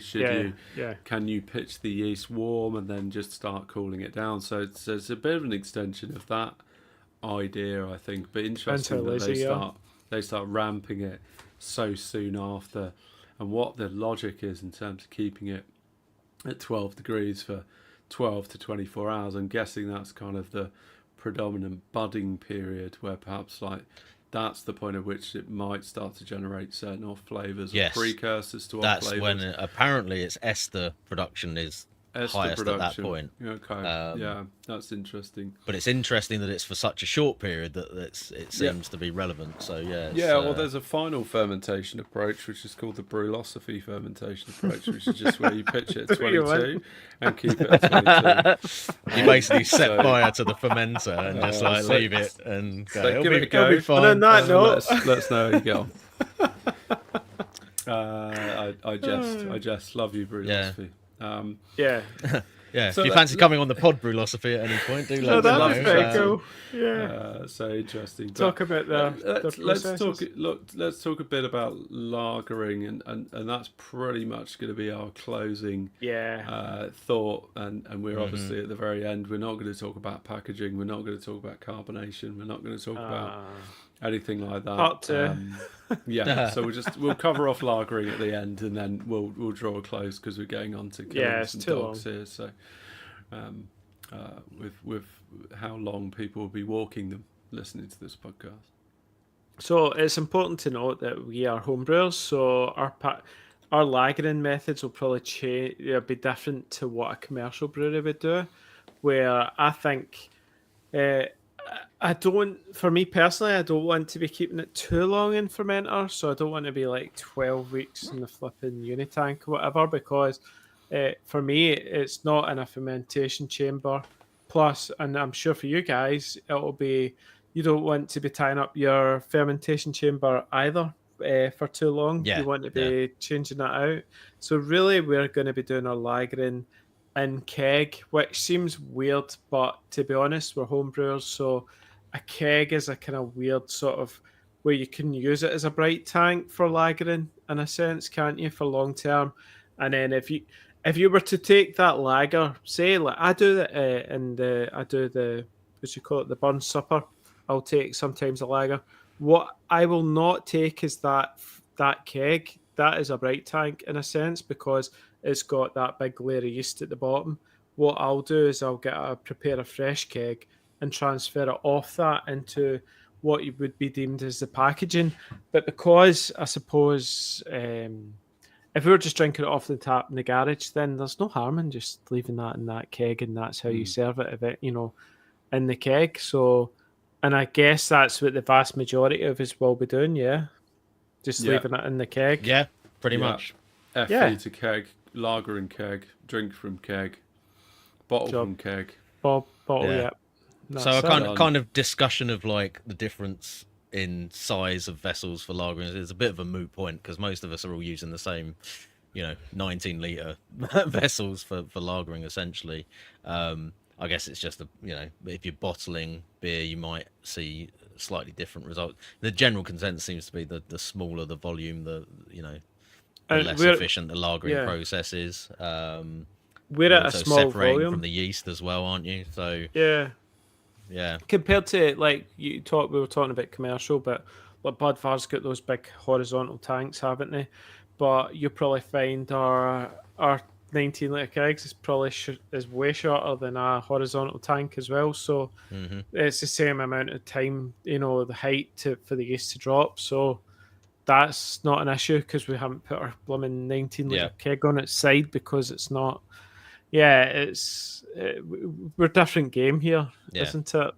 And we always get asked questions like, how long is the optimal lagering time? And it's a classic like, how long is a piece of string question, really, isn't it? Because it's like, you could say like a general rule for light beers or dark beers, but sometimes, that beer just might be a bit funky and it needs to be in the keg for 3-4 months before it kind of cleans up to the point where you're happy with it. Sometimes it might be drinking great after 3 weeks. Brett sends you beer mail in November, and you enjoying it in August the following year, and it is tasting packaging. amazing. Yeah, to give you some context, I kegged my Märzen 214 days ago. Yeah, or maybe I made it 214 days ago, and it's still in keg, and I've still got quite a lot of it, and it's tasting fantastic. So I think I think the key, which is really hard for a lot of homebrewers, especially newer homebrewers that might only have 1 or 2 kegs, is patience. So if you can leave it in the keg for at least 12 weeks, if you could just get an additional fridge, right, with more kegs in it, so you've got like 8 kegs, That's key. Then you're good. Having just said that you want to avoid giving a generic, this is the rule of thumb, I would say 3 months seems to be a good point of saying I'll see beers really hit their peak generally at or after 3 months in a lot of cases. But it's horses for courses because I want to be drinking like a New Zealand Pilsner a lot earlier than that because I want the hops to be fresh and that's true. Absolutely jumping out the glass. So again, your traditional lagers versus something more modern will be different. A Baltic Porter you might want to leave for a year to mature. So it's a wide ranging answer for that one. Yeah, Martin that is true. Breaky says using Ox Bar as a bright tank. I worry about an Ox Bar, Martin, because it's the plastic and you've got the oxygen ingress there. I don't know, they're pretty thick though, aren't they? The Ox Bar tanks are way thicker than your PET bottle. You'd like to think with the name Oxybar they put some thought into dealing with that. Yeah, you would think so, right? Because was it Kegland? No, Keg King was talking to us about the see-through one that I've got, and they were like, "Oh, for oxygen ingress isn't as good," and so I always and especially when you were tricky about the you remember the bottle experiment. I think it's I don't know for that long term. I don't know if that is the right solution or not. Could be, but you're talking about a bride tank, right? So you might be chucking it into a bride tank in an oxy bar. You might be leaving that there for a month, let it clear up. If you're doing a fining stage, it's transferring off onto the keg. And that. But I don't think oxy bars are going to ingress a great deal of oxygen, if any, They're so thick, Andy. They're like, you know. And then if you've got them under pressure as well, then Yeah, I mean, they're the same thickness as the fermenters that we're using, and we're making hazies in those. And okay, they're not sat there for a month. Maybe they are, but you're not tending to get like over ridiculous amounts of dissolved oxygen because they are that much thicker. I mean, we could look up the data, but that's going to be a conversation for another day. and then like, are you actually a home brewer if you don't have 3 or 4 fridges? No, No, no, the answer's you no. are. It's just Yeah, this is simple as where it all gets out of hand. Yeah, So true. Electricity bills like I've got £100 plus two a month. freezers and 2 fridges in the garage. Yeah, Would you believe? larger fridge, chest freezer, fridge freezer, another smaller fridge freezer, Well, but I've got and then there's the ones for the actual food. I've got 2 larder fridges for kegs, and then I've got a glycol unit, and then I've got the food ones is I've got an American fridge freezer in the house, plus then I've got a drinks fridge, like a little one of the glass door ones. Your That's wine, got your yeah, wine it's like a fridge. wine fridge, but it's just Yeah. full of beer. It's Andy's literally like, are you even a home brewer if you don't own a glycol unit? yeah. Very good. Got to draw the line somewhere, Andy. Seriously. That's Fair. it. Right. And So- on that note, I think we wrap it up there, guys. yeah, I think we ought to wrap it up after 2 hours and 45 minutes. It was always going to be a long one, that one, wasn't it? Yeah. You we know, were talking about 2 hours, but yeah, Should have Yeah. done a 2-parter. Never mind. yeah, That's it. could have milked So, this one. We want to just wrap up, and we want to talk a bit about what's coming next in terms of the next episode. Currently scheduled for the 23rd of August, so put that in your diaries. We're gonna need to make some decisions on what we're going to cover, because we haven't fully decided on that yet, but we've got the date, and we'll obviously be putting out our usual social updates as we go. So we'll be taking a little break for a few weeks whilst some of us are holidaying, including Andy and his Breakback Mountain style This weekend. weekend away. So enjoy that, Andy. Yeah. Cool. So we're going to be jumping to an after party, and for those that aren't familiar with what the after party is, and just a bit of an explanation, it's just a chance for everyone in the live chat just to come together, get on a Google Meet, and continue the discussion in terms of beer and brewing, and have a bit of a live chat, a chance to ask some questions, and importantly, enjoy another beer. Yep, Nice. nice. Yeah, Cool. so You don't be guys- shy. Jump on if you haven't been on there before and you're a bit nervous about it. It's fine. There's Come make Very- some friends. very little to worry about on that front. We're all friendly. We're all Minimal Yeah. we're not abuse gonna and bite. nudity generally. So yeah, don't worry about it. Yeah. How to put people off. Nudity. There's no nudity involved. That's tomorrow. No, that's when Andy goes away with his Yeah. Scotsman and gets oiled up. Yeah. So just as a final while. call to action, just if you fancy it, jump on social It's media. like a just, diddy party in that cabin, isn't it, Andy? Oh dear, boys. We know we've had a few beers now, don't we? So as I say, jump on social media, share your pictures of your lagers that you've made. If you've got questions, you want to fire those at us. We're on Instagram, on Facebook, on the YouTube chat. And you can reach us at the hopeditionpodcast@gmail.com. So it'll be great if you can stick with us and tune in for the next episode on the 23rd of August. Cheers. Nice one. Cheers, guys. See you soon. Adios. Bye.